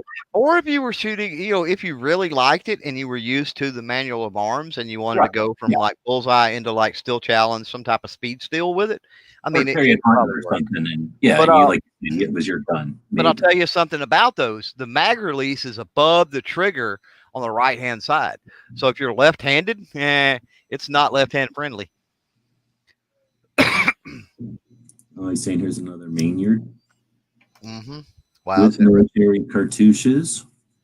This is the same description as the other one. This one's also a 50. probably come from the same estate or something. Yeah, exactly. This is an estate. All right. So what do you think of this kind of thing? It looks too new. I'm not interested in modern stuff. Yeah. I mean, I definitely would love to have one because that's one of the ones I've chased for a while, but that's not really set up the way I would want one, to be honest with you. All This scoped one, out. So. yeah, this one's okay. It's emulating a real one, but it's not. It's fake, and it's a chassis though, right? It's you're going to buy that and then do what you want to it. It's like a lot of things. The problem is I know so many people that owned them that had troubles with them, and they were literally like weeping, like they love that gun. They bought one or the little one, the S2 SOCOM, and they don't work good, and you have to take them to places to tune them up Do and stuff. you? It becomes super expensive. Yeah. Do you know anybody that has had the what am I thinking? The Polytech versions. No, no, no. That would be different. I'm thinking of just the Ryan office brand new out of the box type of thing because they Right. just always expect them to be sniper rifles and they're not. They're just Right. sort of guns, except they're not cheap because they cost a lot to make, I just and know. then you got to really soup them up. I know several people that have the Polytech, the Chinese, basically the Chinese version, and they swear by them. Oh no, that's what I was going to say. The Chinese ones were made before they started cutting corners or whatever they did. Right. Yeah, people that had those kept them kind of stock. They weren't, they know what they are. They're not they're not trying to be anything else. However, because they were super decent, they're worth so much money. I don't know anyone that's ever sold one. I don't think I've ever even seen one. I've heard of them for sale. I've never seen one for sale. Right. I don't pay attention though. I just barely pay attention. So I'm not used to seeing Nazi knives and shit like that. So Webley. Yeah, $600. I can't tell. This looks nice, but I don't know what prices are on Webley's. This one is modified, so I don't know if that makes it any difference for people. I think looking down here. What caliber? No, it says it's 455. It looks modified to me though. It is 455. Okay. Doesn't that look modified? I'm not used to seeing a giant gap like that. I thought that meant it was modified. Right. But I don't see, and usually you can tell because there's writing and it cuts. Yeah, see, it's modified. It cuts right through the writing. I don't think that is 455. I think it was 455, and then they made it 45, and that's why it's cut right through the middle of that serial number, which is normally what you see on these things when they Basically, just cut the edge and you use moon clips with 45 ACP. Yeah. So I don't know enough about them. I know that it does, when they're modified, it does change the prices, but some people it changes the prices because now they can shoot it. And then some people are like, oh no, it's not. But the thing is, I think that was basically done with everybody when they brought them home, right? They're like, why should I have this shoot stupid Europe 45 when I could have it shoot real 45 that just won the war? Right. Um, That Winchester musket next to it is pretty cool. Winchester 3040 Craig. This one doesn't appeal to me. But what do you like about it? It's just unique. 3040 Craig, and look how long it is, and got almost like a Mannlicher style stock on it. That's the thing. I kind of want. What is it? I don't know. It's like they took a really old, like late 1800, early 1900 Milsurp bolt rifle and stuck a lever action in the back of it or something. It's just weird. I like it. It's just that I was going to say if I get one, I don't know what caliber I want, and $900. Yeah, I wouldn't really prefer to see. A lot of these in 450-5 Webley's one of those. I mean, in a lot of these weird calibers, if you're a collector that it's investment purposes, you're just putting it in a, in a case, in a shelf, whatever. Then you're not shooting it. It doesn't matter. But for me, a lot of the stuff I want to take it to the range, and 3040 Craig is not one of those rounds. It's conducive for taking it out and playing with it. Now this one's an A1, no? You got me. I don't know on I'm not a 1911 guru. A1 has or 1911 no scallop here, I thought. Shorter trigger, but that has a shorter trigger, so I don't know. Manufactured 1943, so I guess it can't be. Nope. A1 would have been World War II, right? Fixed sights, Colt address and patent, blah, blah, blah. So anyway, $1,500 Colt. This is what happens when you win World War II and World War I. Bam, you become worth $1,500. Mm-hmm. Yeah, if I had a lot of money, I'd have a 1911 or two. I actually do have one 1911, but my 1911 is U.S. property, and it was found out in the deserts of Arizona, and it's just rusted shut like a paperweight. But I can say I own a 1911. Very similar to this one, just in worse condition. Right. Got a bunch of medals and stuff. I try not to look at this kind of stuff because then I would start collecting medals and stuff because this stuff can be interesting in so many different ways. Mm-hmm. There's a couple of different knives that are interesting. North American Arms. Yeah, I thought that was cool. What's going on here? Right. What do you mean North American Arms? So it's some different North American Arms? Spanish fork? What? No, what? That is super interesting. Damn it. How much is it? Damn it. I didn't even know they made a 44 freaking Win Mag /450. So that's basically Kasul, who comes around and makes the modern mini revolver and then almost goes out of business with like 5 dudes. And then Baker comes along and they make the improved one. And then they sell that company because they can't make any money, and they sell it for the price. They basically give it to the guy who's been giving them parts, the guy in Florida or in California who's been making parts. They just give him the company because they can't pay the bills. That guy calls it North American Arms Corp, and then stays in California, and then gets bought by a bigger company, an aviation company, and that company says, why do we own a revolver company and a freaking mini revolver company? How did this even happen? Sell it. And they tell this one guy to go sell it, and he says, you know what, instead, how about I quit and I'm going to own that company? He still owns North American Arms. That's where North American Arms comes from. Kasul, the guy that started it all, makes the modern mini revolver, the 22 short, tiny little mini revolver made by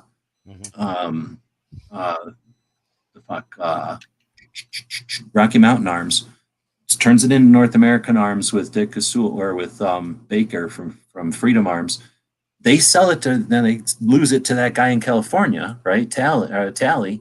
And then those two dudes go off to make Freedom Arms, where they make the biggest production revolvers, like literally. Mm-hmm. So are you telling me that somewhere along the way, North American Arms, and it looks like North American Arms, when they move back to to Utah and call themselves corporation. Mhm. They decided to compete with the two dudes that started the whole damn thing. And then you're telling me somehow I don't even know about that? How the hell did that happen? That's interesting. You just watched a dude that knows more about you than North American Arms learn about North American Arms. And it's a smooth cylinder. What the F? Damn it. See, I don't like to acquire shit, but that seems like I should own it.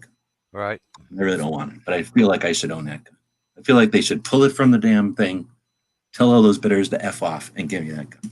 Right. But they're probably not going to do it, even though I'm showing their video thing on a video right now. Mm-hmm. Well, that's what I thought when I seen it. I was like, I've never heard of such. You know. Holy crap! There's a couple of them I've never heard of, but I've heard of but never seen, and this is one I'm now seeing that I never even heard of. Right. So that's why guns are fun, because just when you think you know everything, or in my case, I know everything, then bam, something else can happen that you technically knew about. You just forgot. I must have known about it and forgot I knew about it. Is what happened. Right. So now we got an Arasaka for $255. I might be crazy, but that seems like a deal. How bad is it? It looks like it's got a. Can you imagine how it got this one? It probably got this one from the recoil. Bang. And then some guy was like, ow, and his stock broke. It usually recoil happens at the wrist or behind it, so I wouldn't be No, I surprised know. if that got happened. on the ground or That something. looks like a drop, either a drop or they butt stroked somebody upside the head with it. No, yeah, I hear you. It's probably exactly because you can tell from the grain. That was no, it might be a repair. Actually, that's way too straight. I'll bet you that's repair. Look at how this stock is going this way. This grain is going this way. I bet you they took two guns and made that gun Put better another piece of wood on it. Yeah. which happens all the time. Oh, yeah. But look at that. It's got its good xanthamum. How nice is that? For $255. So we're ragging on stuff because we're real, but I'm also going to say, dang, it doesn't have its, whatever that shield thing, these little grooves in the side here, or for this dust cover, I guess it's called, this slap back and forth and make a shit ton of noise. I'm almost positive the dudes who got issued that gun immediately took the rattle receiver off the top. Like that thing was annoying as hell. But it doesn't have its, does it have its anti-aircraft sights? It's got a sight, but it doesn't have the anti-aircraft wings. So it's got like a portion of its sight. I don't see a bayonet. And what's the other piece that you look for on Arasaka? I think there's a third piece I'm forgetting about. Sling? I don't know if that sling is right. It could be. I don't know if I know what a Arasaka sling is supposed to look like. Yeah, I don't know. Fairly complete though. For $255, you don't see chrysanthemums for the $200. Right. I've never seen a chrysanthemum for $200. What is this? I don't know why I like it, but it looks neat. Looks like a Model 10 to me. What's a K200? Military version of a Model 10. Okay, good. So it looks like a Model 10. Yeah, pre-Model 10. That's a neat gun. I like it. No fanciness, no fancy barrel shenanigans, just barely a thing to hold the whatever the spindly thing is called. What do you feel about 10s? You a fan or no? Model 10, one of the greatest revolvers ever, and honestly, probably still is. Yeah, I think around. I mean, that design's been around. I mean, you talk about the Smith and Wesson. We talk about the model, right? The Smith and Wesson Model 1903 second variant. Blah blah blah. So the very first of the Model 10s were called M&P, double action. They were called double action hand ejectors, and yeah, they went from the double action hand ejector into the M&P, the Victories, the K200s, and then you got into your what we consider the modern Model 10s. But as far as the design, the basic how it operates internal components, it's for well over 100 years now been the same exact revolver. Yeah, and it's I don't know, there's something about it. I think it's probably because you see it so much. That and a Python, it's just iconic. Yeah, it's not. It's one of the things where there's no. It's a common man's revolver almost. You know what I mean? For the pricing, yeah, exactly. Like here's one of those next to it for 400, and here's a real working tool. If you're out there, especially if you're new, you're looking into collecting, building your inventory, anything like that, and almost everybody is going to start out their Smith and Wessons with a Model 10. No, that's a good point. And because you can get one, you can acquire one, and you can get one because there's a ton of them, and they're not so sought after that anybody thinks they're worth too much. Right. I just noticed that we hit an hour. You got to get going for a show or something. It's 3:30 here. Yeah, I'm still good for a little while. I'll let you Okay. know. We're sitting here BSing and we haven't even hit the second page. So there's only 3 pages, but we'll go faster down this one because my goal isn't to be here all day. But wow, another one for 300. Dang, you could, like you say though, this is probably coming out of somebody's collection, and maybe the weird orders because they're in groups with the people that they came from. Maybe. I think if you want to though, you could just take your guns to them throughout before the next auction, and then they auction them for you. So I don't think you have to die. It's not Now, just is this just out of curiosity? Is this a buyer's premium, seller's premium, or how do they operate? Do you know? I have no idea. I've never been to it. I've wanted to, but I never go. It's not close enough that I just go there on a whim. And Right. it's always right after SAR, so I always remember it after I just got home from Phoenix. So I've just never had the opportunity to go up there and look at it. And I have no idea. This is the first time I'm really. There's another little lightning snubby. Yeah, and I like the look of that thing, but Mhm. I would be tempted to want to shoot it or something, being little and cool like Right. that. Right. Here's the thing too, though, is the thing, and that's a real one. Holy moly! Like that isn't just some guy made that in the garage. That's a real one. Holy crap! That's neat. It's only $300. Wonder what year this is, though. This looks too nice. Some needs some smithing. Huh. Something about the old guns. I like the balance of a full size one. So I don't. I mean, I like this gun. If I was really into stuff, I might have it, but I'd rather have this. I think. Right. Well, obviously a $2,000 gun. Who wouldn't want that? But a longer gun than this gun. Yeah, at least like a 4 5/8 inch or something like that. Firearm Colt Robert E. Lee. Black powder commemorative. In the box unfired. Huh. I only guess if somebody's going to make commemoratives, it'd be cool. Now that I see that box, though, it brings back way too many memories of lugging these things around gun shows, so I don't even want to look at it. I know what it is now. At first, I was like, oh, interesting, an old Colt, and now I remember exactly what these are. For people that haven't seen them, you would buy these commemoratives like this before places like, dang it, what's the name of that place? Talo would buy guns in a lot from places like North American Arms or Colt or whoever, and then do their own engraving, like arrange their own designs and engravings to be done. Right. They would do them themselves in company. And, well, because of the shop, I guess, I hung out at, I know way too many people that collect these things. It's like women collecting plates. I'm assuming gender biasing that women collect plates and spoons, except if you want to collect something that's way more valuable, way more fragile, way more heavy, and I have to carry it around. Like that's Right.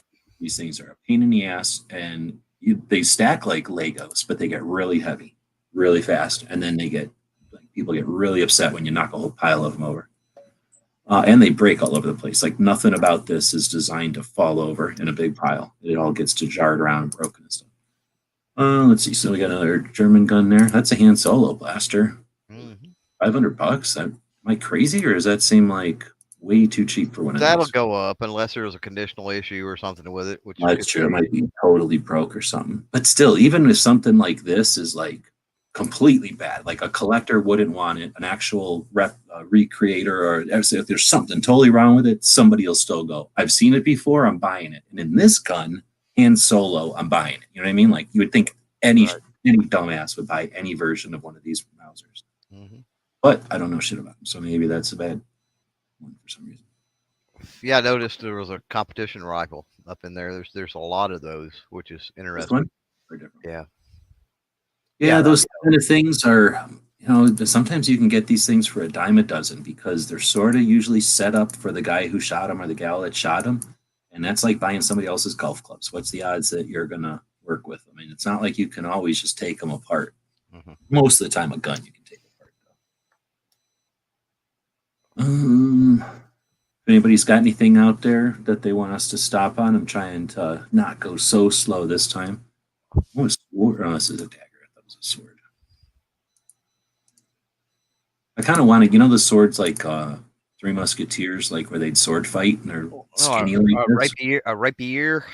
Yeah, now I kind of want to get one. I seen some movie where they were really fighting like that, like not so much just like movie fighting, but like they showed how you actually go around stabbing people and kill people with those things. And I was like, oh crap, I never even had one. I kind of feel like I should have one.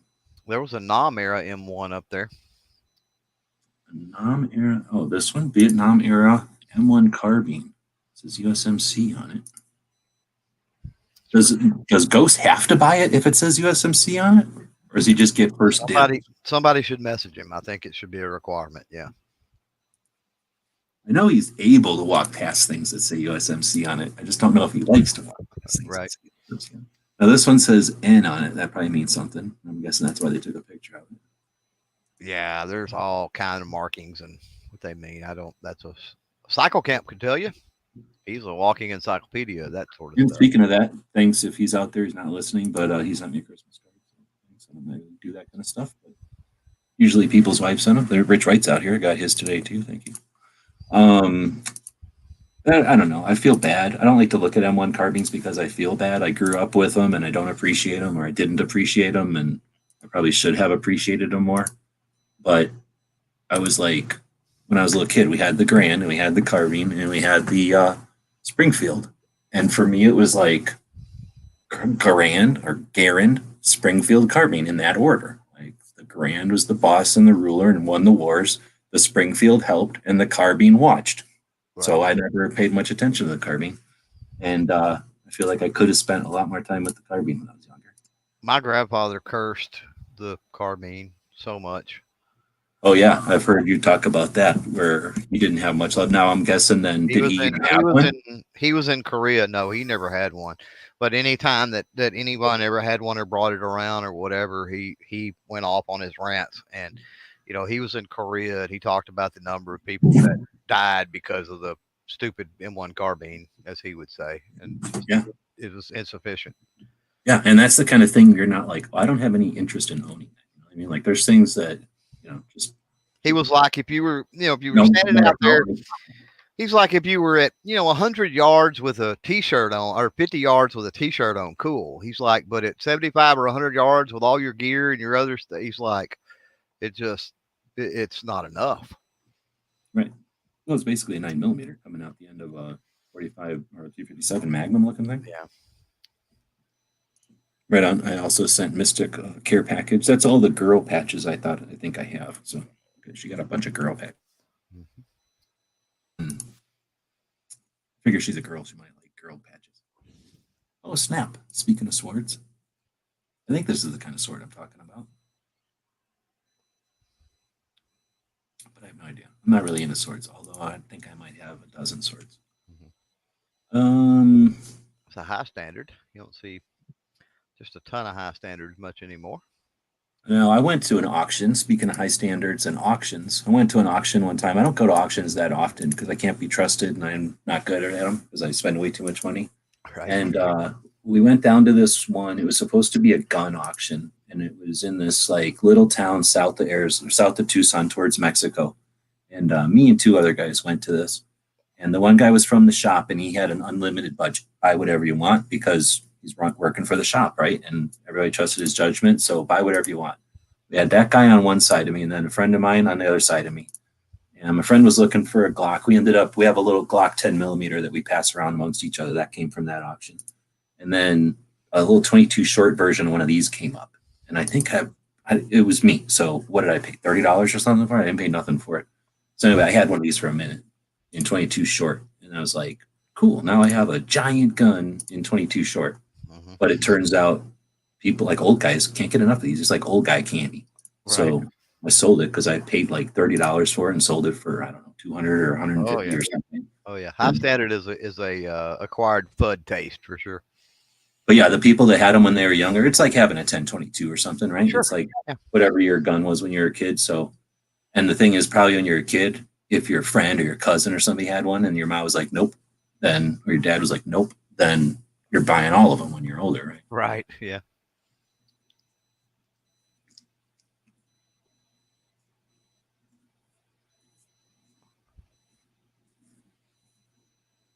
A lot of pins and stuff. I kind of like this one too because it's not like the. I like the ones from Rock Island Rock Island auctions, right? It's just that their stuff you don't see anything in their auctions for $130 for a copy. No, definitely not. Did you see them the other day? They went live for a split second. They were auctioning off a single action army that was owned by Teddy Roosevelt. Are you talking about Rock Island? Oh my God, yeah. No, And it brought nearly $2 million. Let me say that again real slow. $2 million. I don't you're remember, but it was fucking, like 1.7 or 1.8 million or something. It was crazy. it'd be easier for me, I think, to search for this than to look for my picture. Type in NRA Museum Teddy Roosevelt lever gun because they've got this picture at the NRA Museum. Mhm. Teddy Roosevelt's lever action with a can on it. How Nice. cool is that? That Teddy Roosevelt was running around hunting with a 30-30 that was suppressed. Mhm. A lever action 30-30 that's suppressed. So the reason I break that up is you just said, how cool would it be to own Teddy Roosevelt's gun? Well, if everyone continues to neglect the membership-driven 5 million member strong NRA because of Wayne LaPierre and like 30 people have tainted it for the last 10 years, we're going to let that 170 plus year organization fall. Then this picture at the NRA Museum of a gun and all the other guns in that museum and the 3 museums that the NRA runs, these guns aren't purchased by the NRA. These guns are given to the NRA by people that die or give them to the NRA. So these guns that used to be people's personal property that are our combined firearms history, all that'll be bought by probably the 10th richest person on the planet named Bloomberg, and he'll ceremoniously put them in a big pile and burn them. Mm-hmm. Why wouldn't he? So let's just throw that PSA in the middle of all this, just to Very keep possible. all riled up. All right, so we're scrolling through this one. We just looked at for a second ago, but a Colt revolver copy in 38. I mean, maybe a Bisley. It looks really weird, but up here it says for Colt 38 for 38L Colts and 38 Smith and Wesson special cartridges. How weird is that to say? For 38L Colt, I guess there was a 38 short Colt, so I'll shut up about that. And then 38 Smith and Wesson special, but those are actually those are cartridges, those are calibers. Right. So I don't know if this thing is just super old or if they're just trying to be weird. Oh, it's a Mexican or Spanish copy of a Colt. Interesting. $130. That's cool. Wow. What was it? 130? Yeah. And it's a working gun. So it's not like, just a wall thing. Yeah. Wow. Yeah, that's the kind of garbage that I can't be trusted with money. That's why I don't have money, because I buy crap like that. Right. I thought this was neat, but then I found out I'm thinking it's just a gun without a grip. I thought it was like a clear grip or something, but I think it's just missing a grip. Yeah. But it's in 32. You don't see very many of those, and it's a Stenda. Never even heard of that before. But I'm sure you could write a whole list of gun manufacturers I never heard of. Yeah, what do you think of this gun? Until I don't like it. I don't know what's going on with this gun. Is a 432 blowback, steel frame. Weird. It looks like an economy model H&K, but because it's an H&K, you know that there's no such thing as an economy model of it. So it just looks like they decided to make it different looking. Looks a lot like the or similar to the SIG P230. What do you think these are? I thought it was maybe a takedown lever. I can't figure out what the heck it may be because there's 2 of them. Don't know. That makes no sense. Where's the other side? Are they on the other side? They're on the other side too. Huh. Now I kind of want to know how that gun comes apart, just because I'm guessing that has something to do with it, right? Mm-hmm. Almost has to. What do you think of these? Super Blackhawks? Oh yeah. I had one. Wait, yeah, I had one. I like them, but they're not my favorites or nothing. Only real difference between a super and a regular is the caliber it's in, pretty much. Yeah, mine was a 44, so that makes it a super, right? Yeah. I think I just had that gun. And then the screw fell out from something is silver soldered on here, and then this screw fits into it or something. And anyway, that screw fell out. And then we have a gunsmith friend, and this other asshole friend of mine is like, "Oh, I'm going up to meet our gunsmith friend. Give me your revolver, and he'll solder that thing on." I'm like, okay, that's the last time I ever seen that. That's nice. Yeah. Not that I care, but every time I think about going hunting, I'm like, that's my hunting gun. Now there on the other side's a Ruger Bearcat. I'm telling you what, the great little revolvers that you just don't hardly see anymore. No, and the problem is that they're not giving them away, and I want one so bad, and they won't give me one for nothing. But this one's too fancy for me. I hear what you're saying, though. This is basically a tiny little revolver. It's like if they need to put one in somebody's hand because it's not as big small as a North American Arms or nothing. But that's a 22 long rifle, but it's like it's almost the scale of if it was a 44. It's almost like they, you know what I'm saying? Like they almost scaled it down. It's really neat. Yeah, it's smaller than your the Wrangler, the Heritage Rough Rider, the those types. It's not as small as a J frame. It's not tiny. It's not like obnoxious, but it's definitely like for a little kid. It's like the perfect size if you're going to dress up a little kid or a monkey like a cowboy. Right. Yeah. We're close to the end. One of these things, I keep wanting to see one of these in 22, but these all keep being the normal ones. I don't like these guns, but I do want same kind of thing. They make a little tiny version of one in 22. I think you have one, don't you? No. Somebody, you know what I'm talking about, though. Yeah. Mm-hmm. What do you think of these Savages? They're Model 99. Those are amazing rifles and worth quite a bit of money, honestly. Which was this one? Does it tell us right here? Those are the rival. If I could relate or compare that to something, and I don't think the Savage is as good, but very similar, in feel and the way they shoot and everything to a Ruger number one. Oh, really? I never shot one. So Ruger number one is a single shot, or is it a magazine fed? Single shot Ruger number one is. Okay. So this deal is that this guy is living his life. He's living his name. He was a savage mother effer, and he ran around the world being awesome. And then at one point, he comes to, I think it's disputed or just I don't know.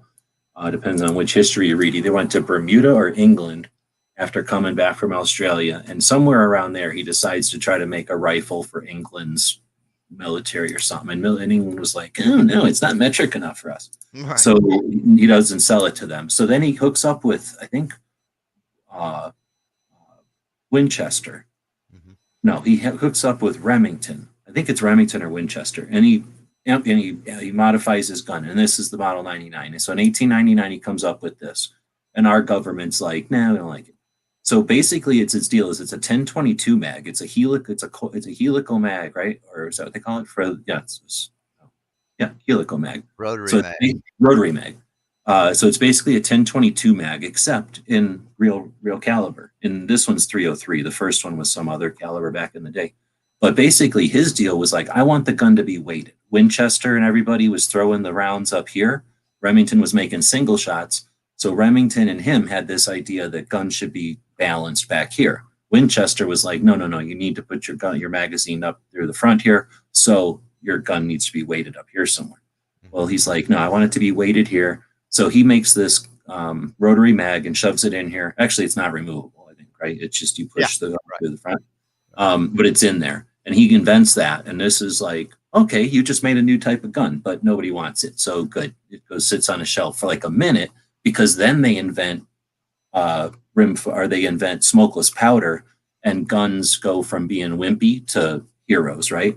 And everybody's like, oh, I can't get enough of these big smokeless powder cartridges, but oh, my little wimpy Winchesters can't handle it yet, right? Because Winchester didn't have time to tell Browning to make him a bigger gun yet.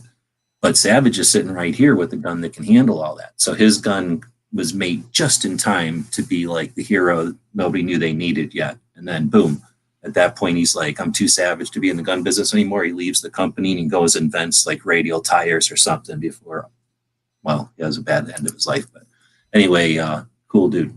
And because of that, I never knew nothing about it. I just thought it was a weird, slopey looking gun. Now I kind of want one because it's the beginning of, well, it's just that little piece. I'll be happy if one of you people buy it and let me shoot it, though, because I don't really want to buy it anymore. But $340, I don't know if that's a good deal or not. It seems like that's a good buy. It'll go for more than that, almost assuredly. Oh, you know what, though? It's in 303. I was thinking it's a real caliber. Who the hell wants to shoot 303 British? That's 303 Savage. Yeah. All right. Oh, so that's a hunting. Yeah, I guess so. Yeah. Is it easier to acquire than 303 British then? Oh, no. I don't know. No. Okay, so that's why it's so cheap, because it is a weird round. More than likely, because who's going to buy that thing and then not shoot it? Right. So now you got a Sharps. That's a new birdie though. So Sharps is So that's a fake sharp. the what do you call, like the model, I guess, or the action model, whatever. And then Birdie made it, so it's a recreation or whatever.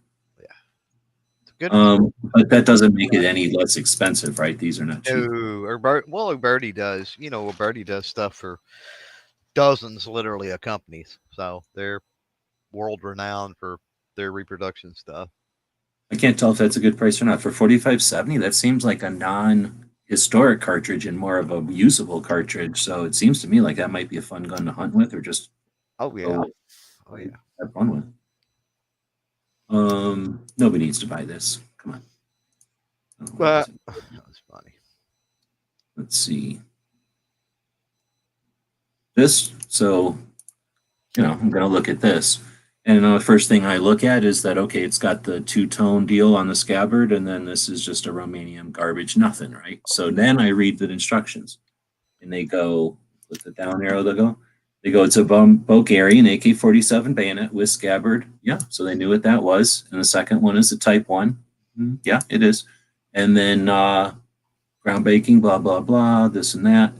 So anyway, yeah, I was pretty impressed. They knew it was a Bulgarian. So whatever, it's not worth anything, but I mean, I don't think it's even worth the 70 it's at right now. So I guess that lets us know that not everything in here is a great deal. And if you're selling stuff, this isn't the worst place to sell stuff, because that's a really, really, really lot of money. That's a $14 bayonet, and that might be a $50-ish bayonet, I don't think.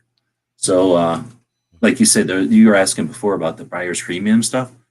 In other words, like, let's say this gun here, $200. Oh, let's go this Remington Model 10. What the hell is a 10? I don't even know what that is. I don't like it. I'm going to go back to this gun. I know what this is. So let's say you bought this one for $200 or something, $210. There's either going to be a deal where you pay a fee for doing this whole thing, right? Or the seller is only going to get like 180 because the auction house is going to make their money somewhere, right? Is that what you were asking before? Yeah, yeah. Yeah, and we don't know. I guess we didn't read the instructions here how that happens, but I guess that's the one thing. I'm just kind of flipping through. I don't know what all of these things are. I can't tell if people watching are paying attention to all the stuff as it goes by on the screen, or if they're just listening to us. This one I thought was, I did a double take earlier because it was even at less money. It's still not. It's $300 for a freaking baby Browning. This is the first 25 ACP. Browning woke up one day and he's like, the world needs 25 ACP, but there's no guns for it yet. So I'll make this gun. And the perfect combination was born. 25 ACP, maybe one of the coolest cartridges ever made, and this gun that it was made for. And then people in this country were like, we're not that advanced yet. We can't keep up. So FN was like, we'll make it for you. So he goes over there and makes it for, and starts making a little tiny gun that you can fit in your vest pocket. Millions of them have been made. You know how many 25 ACPs have been made, copied off of this gun? Oh, that yeah. proves that guns in the pockets of everyone is what keeps people polite. That literally proves the point that an armed society, polite society. This is the gun that started it all. It is literally as close as you can get to Browning, like taking some raw material and making perfection out of it, right? Like in 1906. And this thing is $300.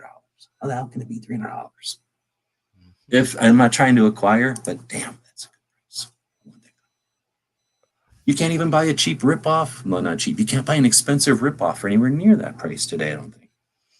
There's a Colt. There's an old Colt version in my local gun shop for like 400, and it comes with a couple boxes of ammo and a holster. But the Colt version is when the Colt was like, damn it, we should have done that gun, and we didn't. So they brought it back over here, and because of some reason, they put a safety on it. Yeah. Or no, is it the Colt doesn't have the safety? No, the Colt does have the safety. So this is a Browning with the safety. So I guess this is an older one. Because I think maybe I'm wrong. I could be wrong. But I know the story is that the original one had no safety, and then somebody made it next and said, oh, no, that's the safety one. But I think I thought that was the difference. You're saying 400 for the Colt? I think I'd rather have a Colt than a Browning. What about you? Even though Browning was first. I wouldn't care either way. Or maybe it didn't have a grip safety. Maybe it had a flip safety like this one, right? I don't Up know. and down in front of the mag. I don't recall, honestly. The only one I've got like that is a Zamek, knockoff. Yeah, well, you've picked it up though. Have you picked up the Colt? Yeah. Okay, yeah, I was gonna say if you haven't, do yourself a favor because if you only picked up the Zamek ripoffs, it's like again night and day. It's like a Oh, yeah. nice night versus a cheap crap. Oh, yeah. What is this? World War One munitions manufacturer service pin. Ooh, wow. War munitions manufacturer service. So is this something they must have gave to people who worked in the factories or something? Yeah, Encircling image of folder in front of a factory. On the lower right is written something. In the back of the medal has attached. Very cool. That's kind of neat. $25. Have a little piece of weird history like that. Maybe do a video about it. Let's see. If you bought this thing for $25, did a little bit of research and made a video, posted that video, what's the odds you're going to make $25 back? I'd say at least 50% in the long term, not in like 5 minutes later. Yeah. I'll bet you can make your money back on that. Oh, easily. Not with one video only ever, but if you had a consistently running channel, you could make money doing stuff like that. I bet. Mm-hmm. Maybe not make money. You could make a hobby flush. And that might be a little bit optimistic, but maybe depend on you. Let's see. I'm not a big Woodsman's fan. I'm guessing you like them. Yeah, yeah, I am. But that one right there in particular is uber sweet. What's all this, Dr. Lloyd Plunkett? Is that the guy, or is that somebody who's famous or something? That's interesting. I didn't see that part of it. So maybe that's literally because that's the kind of thing an old doctor would have did, right? Take all his guns to somebody and have them engraved all nice like this. But it says Dr. Lloyd with 2 L's because he's snooty, S. Puckett with 2 T's because he's even snootier, and then it has Seattle with 2 T's just to drive it home that he's all about double letters. Let's see, it was made in 1939, the second year this model was available. Beautiful ergonomic pistol, considered by many to be the most elegant of the Woodsman line. It was designed to break records. This one in the receiver sport a flat matte finish to prevent glare. It is engraved with just some guy's name, I guess. Mm-hmm. So this guy was just super fancy and happy that he had his fancy gun, I guess, and had his name engraved on it. Now, are you thinking about going and have a lot of your guns engraved like? No. Clovertac, Texas. Quite. Yeah, not quite. I've got a few, but they're NFA, so they kind of have to be. Yeah, I guess when the government makes you engrave them. Right. Kind of neat. How much was this one? It's a pretty penny. I checked. Wow, you got to be a doctor to buy that one. Ow, hurt. Ow. Not used to looking. Having that engraved, kind of knowing now, I didn't realize that before, but having that engraved actually hurts the value. So. Heck yeah. This one I was like $900. That must be really nice shooting gun. Now, if he was a person of significance in some way, shape, form, or fashion, maybe not. Maybe if he was a world champion shooter, you know what I mean? Back in the day or something. And that's what I was saying. I'm pretty sure a Woodsman is one of those guns like back in the day that all these crazy records and shit or achievements were done. Is a Woodsman's the kind of gun they can do that with. Oh, yeah. Yeah. Now we have another carbine. This one's $700. This is more my style. Eat up looking. Oh, yeah. Although that looks like a commercial Vita. I don't know. That finish on that stock looked a little weird to me. Yeah.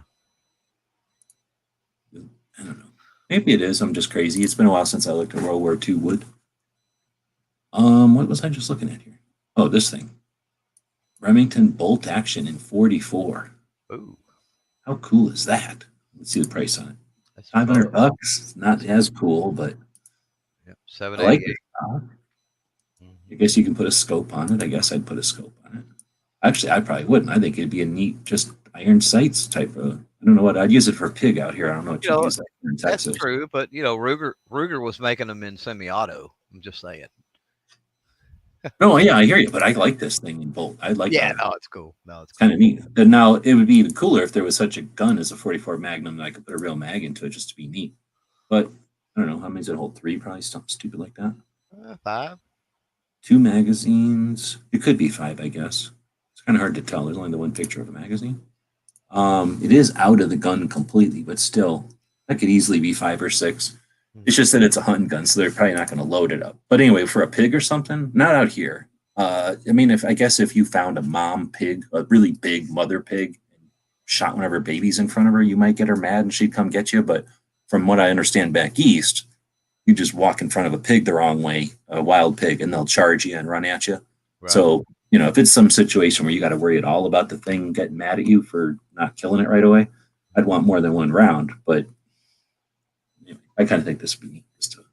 Oh, yeah. If I had a cabin or something, this is the kind of thing I'd want hanging in the cabin. Not the only one, but a thing I'd want hanging in the cabin. Dang, 94 Winchester. Oh, it's in 32 WS. So 32, that's what. yeah. You got anything in Winchester special? Or I mean, in 32 Winchester special? That's a good question. I don't think so. No. Oh, snap. You got a gun the clipper ain't got a caliber for. It looks neat, though. Otherwise, I don't know. I'm a big Winchester fan.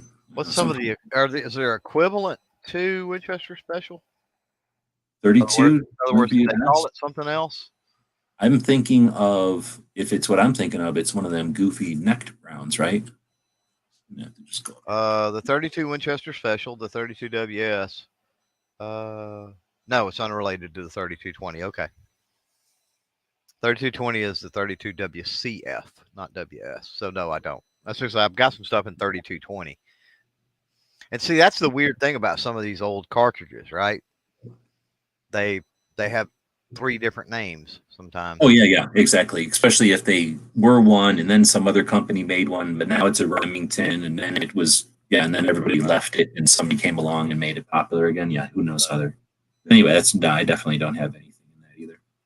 I don't think I've even shot one. But the little bullet and big cartridge probably means it was designed to go fast and straight, right? So probably designed for shooting something moving or having fun, like blinking or competition maybe. That's an interesting. What is this? Type 99. Oh, so that's an airsocket also. Yep, that's a 7.7. So that's just a nicer one, I'm guessing. Got the mom? No, that one's all ground off. Yeah. Get a good picture of it. There we go. That's more typical. This one also is missing the sights. This one seems to be in cleaner condition, but that just means somebody brought it home and waxed it all up and polished it. It's only $120 though. Wow. That's a pretty good Usually for $120 there's something really broke on it. This is in decent condition. Like if you were going to get one and just have it in the collection, because you're not going to shoot these. Nobody in their right mind's going to shoot an airsoft gun, in my opinion. But if you just wanted one for the collection and you didn't want to pay for all that stuff, like what was that other one with the chrysanthemum? It was 300. Remember, or maybe it's 200. Still, this one $120. Dang, that's not bad at all. You could pay that much for a bayonet, I've been told.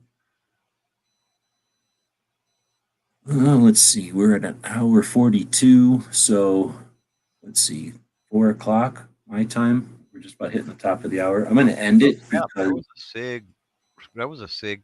We just talked about the 230s. Yeah, just talked about the 230s a second ago, and there is one. Mine's all blue, not stainless, but. Oh, okay. Yeah, I used to own one of these things. They're neat little guns. They're ergonomic and fun or whatever. Mm-hmm. But it was a no-brainer selling it. Somebody came along that wanted it. They haven't made. What I like about it is it's basically that gun that we all had that was like a kind of a piss green, weird color, and it shot them rubber. Yeah, right. Down, right.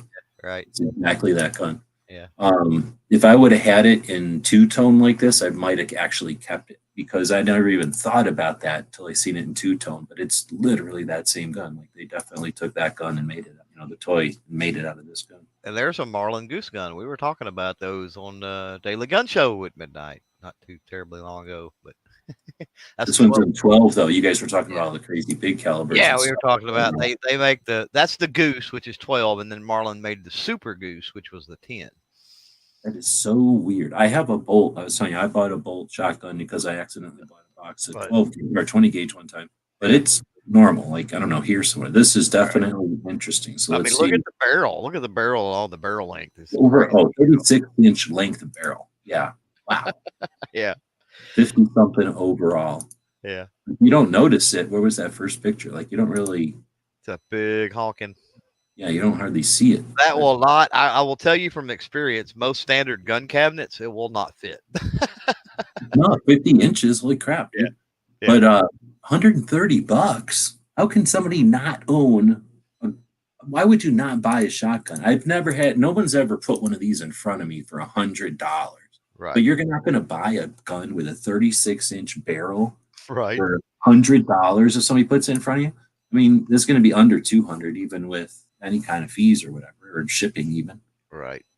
Now, if you have the opportunity to, if you win anything here, if you bid on it or whatever, if you just have the opportunity, you definitely want to go to AZFirearms, the gun shop that's supporting the FFL portion of their auction house. It is an amazing gun shop. I've been to a lot of them, and they have a very eclectic, a very interesting, without trying hard. Just Dan is a gun shop guy. He's been in a lot of shops. He likes guns, just guns, not any specific kind of gun. He doesn't like just everything either. So it's neat stuff. And floor to ceiling, just every square inch of it is efficiently used with interesting stuff. I can't tell you the prices if they're good or bad. They're still in business after all this time. Usually, if a place is sane, their inventory never changes and they go out of business, or they just do weird things to stay in business. I know that this place isn't doing anything weird or shady, so I'm guessing they're in business because their prices are reasonable. But I know their gun shop is an amazing thing to visit if you like gun shops and you get a chance to visit. If you win something here and it's an So opportunity for they're you to visit, do it. right there where you're at, right there. That Taurus, that 357, sort This of in one, the middle. Yeah, that's a pretty good buy. Did I say the bid's like 315 or something? yeah, 315. It's not Oh broken. my God, it's got the box even, which is Yeah, a 99% crappy cardboard unfired box. with papers. Yeah. I don't know. I've got one of Ooh, those. I've got one of those in stainless. It has been an excellent revolver. I had a Taurus and it wasn't that great. However, I bought it for not very much used. This Yeah. one is in the box. Right. Now, is that grip different or am I crazy? Is it just because it's the wood? Or it seems it's not Beasley-ish or something. Nah, just me. I think it's just Nice. maybe I because think it's a longer barrel, or maybe it's this lug being a slant like this is just throwing it a little bit. shrouded. Yeah. Yeah. Shrouded barrel. Mine does not have that. Mine's got like a Hogue overmolded. Mine's got more of a grip like that on it. Now, do Dan Wessons all come apart, or is that just certain models of Dan Wessons? That I don't know. It's a good I question. guess we could tell from the front here. Oh no, that comes apart. Yeah. So Dan Wessons for me when I was a little kid, we had a bunch of them. I had liked them, but I hated them. Their main thing though is this thing here is just like a choke. See that is a wrench or it's a bolt or whatever. You undo this, and then the barrel comes apart. Like the sleeve comes off, the barrel comes out, and you can swap barrels. This one full working order, blah blah blah. It doesn't talk about having other barrels, but Right. basically the neat thing is you just buy your frame, what caliber you want, and you just start buying barrels. And you can buy fancy barrels, short barrels, long barrels, different kind of barrels. It's fun, Yeah. and you just get this little feeler. You put it in there so that the forcing cone that's attached to the barrel is just in the right spot. You tighten it. I was a little kid doing it like at the range. Well, probably the reason I got sick of them is because I did it a billion times. Right. But yeah, take a giant gun like this, 4 seconds later, and a monkey wrench, and boom, it's a little snub nose. The reason I don't like them is because they're so precise, they're so fine that I could only shoot like, I don't know, a couple of boxes of ammo and I'd have to clean them. Like they just would start to seize up on me. The tolerance are so tight that just dirt stopped them from running. So Right. they're not like combat guns in any way, shape, or form. They're definitely target guns. Mhm. But $420 for a Dan Wesson, that just, I don't know. I don't see them very often. So I guess I don't know what to Wow. do. Right? Is that a good price? Yeah, that's a pretty good price for Dan Wesson. I don't know. 500 bucks I don't know for that I've seen any. I don't know. I've seen any Dan Wessons for less than about 800. right, exactly. That's what I kind of figured. They're nice guns, like good Yeah. shooting guns. This is a Gen 2 24. They didn't even make a Gen 1 24. So it's Right. First year. 24.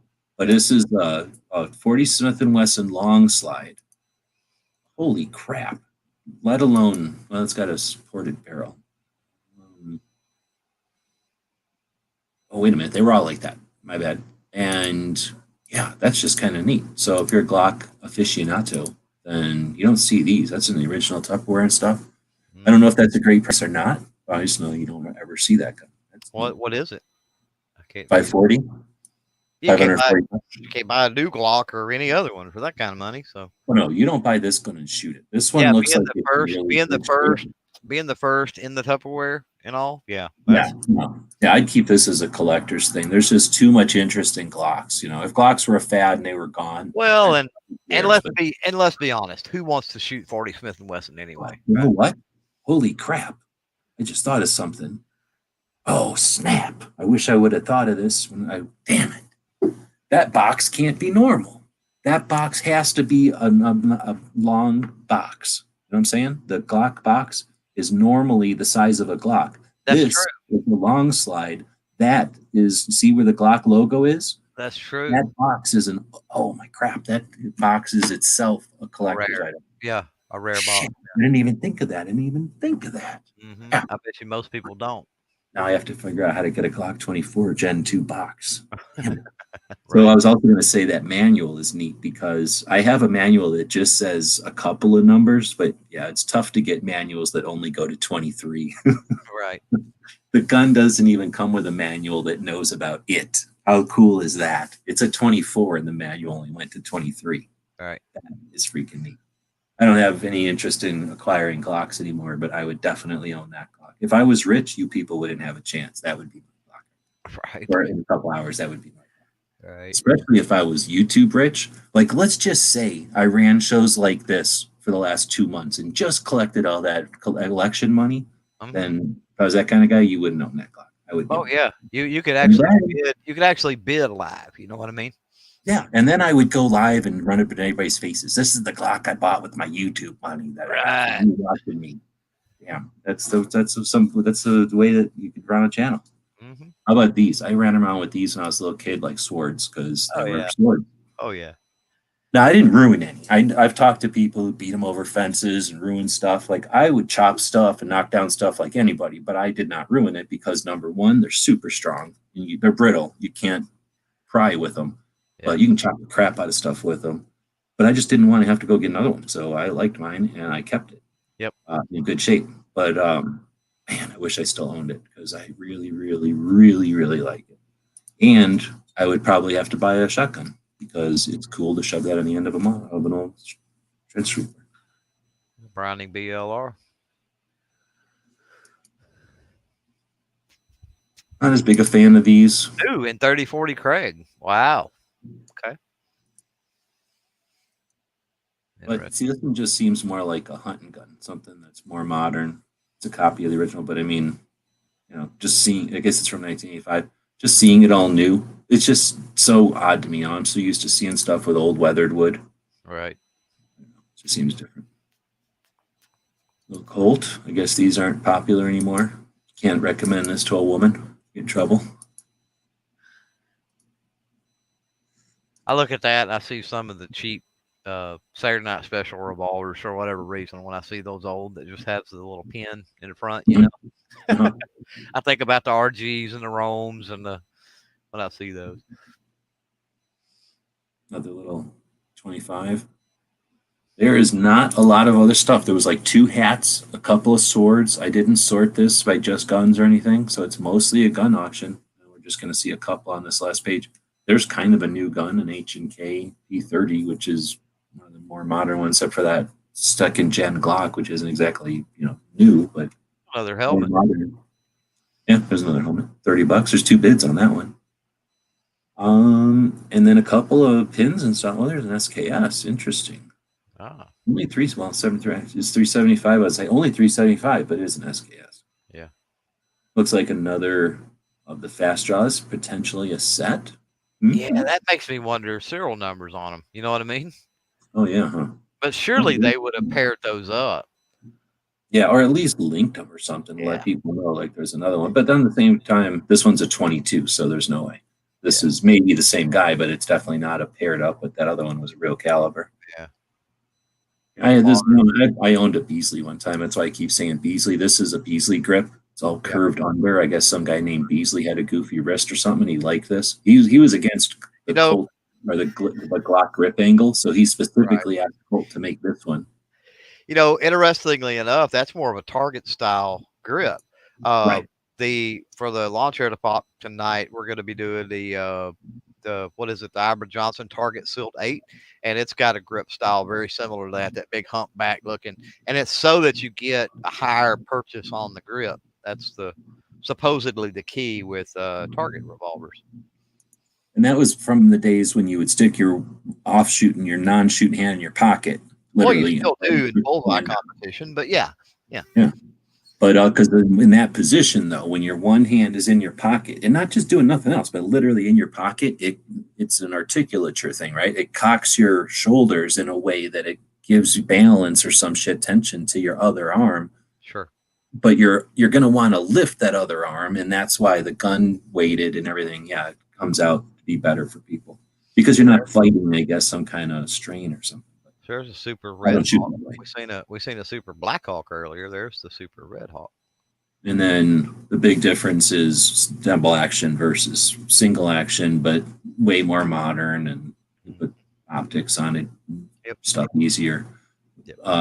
Looks more modern because of the lugs and stuff, or this one doesn't have it, of course, but some of them have like lugs more. I don't know. I never had a Red Hawk. For some reason, I never even considered it, mainly because I just never shopped for a giant. I had one 44 semi-auto. Mm-hmm. It's just I'm not going to carry that big of a gun. Let's see. I think we're pretty much at the end. That's it. A lot of Arisakas and stuff. But this one is a 1903 Springfield unissued in box. Wow. So what kind of box is that all about? The price on it is up there. For sale, NRA, 12 pounds. The price is on the box? Oh, no. Well, you said the price is on there. Oh, I'm talking about the bid or whatever. Oh, I thought you meant like the price of the thing. So, service for sales, inspection. I'm just wondering, I've never seen I don't know what they mean by in the box. Like, what the hell, how do you get a rifle from the Army in a box, So this is some sort of maybe. It says one each. This is an inventory number. So this is like if it was a pair of gloves. I mean, that's literally a stock number, I guess. Basically, I forget what they call the military stock numbers. Well, maybe it's something to do with the NRA. They've been doing so much with. Oh yeah, after 1903, there have been competitions. With competitions and CMP and all the other involvement with stuff. Maybe it came from CMP for the NRA or something. Lined in Cosmoline, pure as they come. Yeah, I think you'd be an a-hole if you cleaned this thing up and shot it. Personally, right. You'd be a big jerk if you cleaned this thing and shot it. And I don't care. I'll sit here and defend that until somebody, lets me buy this with a bunch of money and whatever. Here's a yellow boy for $4,000. How much more do you think that's going to go up if it's a real yellow boy? It says it's a yellow boy. Wow. The last one I seen was more like closer to 20,000. So I can't imagine that's going to stay at 4,000 for the rest of the time. The yellow boy was after they built the Henry, right? They were like, yeah, we're going to change this up, put some wood on it. Before Browning, though. So it's still Henry. Right. I think. But I know it may not be Henry. I don't remember. But it was before Remington came along and started making guns. Because Henry built the 1860, and then Henry created the 1860, then Winchester built it or whatever. And then Winchester said, okay, we're going to take the 1860. We're going to put some wood on front of it and all that good stuff. No, that's the other thing. Yeah. Put some wood on a Henry because, I don't know, I guess everybody, I don't think maybe they were burning their hands actually because you really don't have to shoot a bunch of times in a row to heat up a barrel in Arizona. Especially larger bore. You know what I mean? No, I'm just saying in the Texas powder. If you're walking around or on a horseback and you got it out in the desert and you pick it up, it's like, ow, that's a hot piece of metal. I want some wood on there. I haven't even shot the thing. Right. But yeah. All right, so thanks for sticking with me. We went through the whole thing. We're not trying to sell you nothing, not just because it's against their policy, but I'm not here to sell you stuff. I just want to make you aware that a couple of people who do so much good. I can't tell you And I've known them now for a long time. They've personally helped me a couple of times, but the amount of times that they've been involved and helped other people is unprecedented. I seriously don't even know anybody else in the industry or the community or Second Amendment community that puts so much effort on a consistent basis to people that are both new and figuring stuff out, as well as people that are established. When possible, they traveled a lot, and yeah, that's just an amazing. They have a great family life, and are not neglecting nothing to do what they do. Just genuinely good people, and they've got a positive attitude. They're upbeat, and I cannot recommend enough that you support the people that are behind this auction. And the individual items in it are going to be helping out a whole bunch. I'm guessing, maybe the 340 items. There might be 100 people or more that are behind all these items and changing property back and forth. There's nothing in here that's like exploiting the situation, which is also just kind of cool. These are a genuine selection of working man's guns. I was listening to High Caliber History. Did you get a chance to listen to the interview with the guy from JM Davis from High Caliber History? Just came out 9 hours ago or something.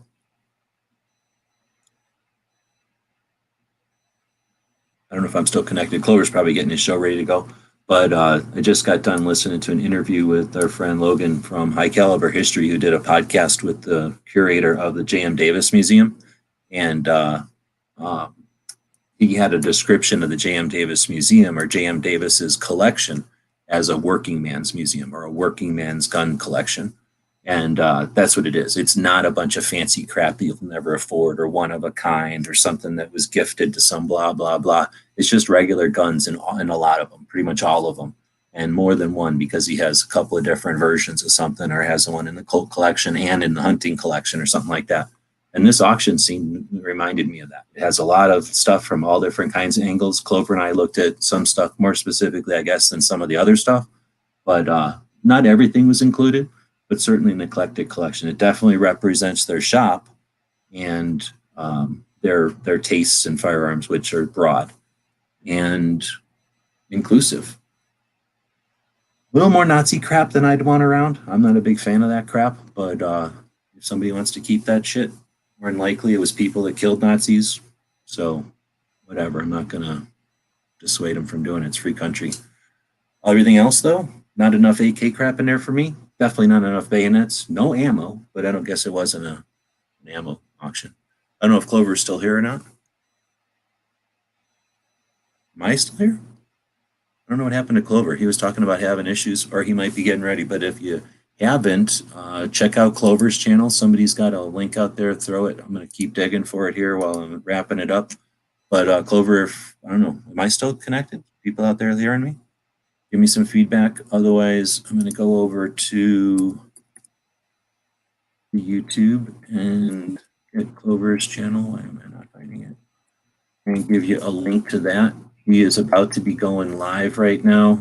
I think everybody. Today, let's take a quick look at my top 5 favorite 22 rifles. In fact, I will just give you a link. Oh, we got 100 minutes. I don't know if it's going to. What in the hell did this thing just link me All right. Weird. Okay, so you're back. I thought I had to run out of here. I thought your show was about to start. You had 100 minutes before your show starts. I got nearly about an hour and 50 minutes. Yeah. Anyway, I was just kind of wrapping it up here.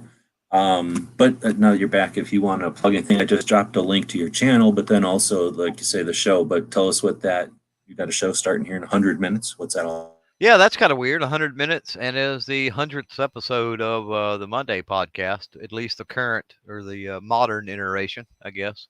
And we'll talk about that a little bit about how it's evolved and what's went on.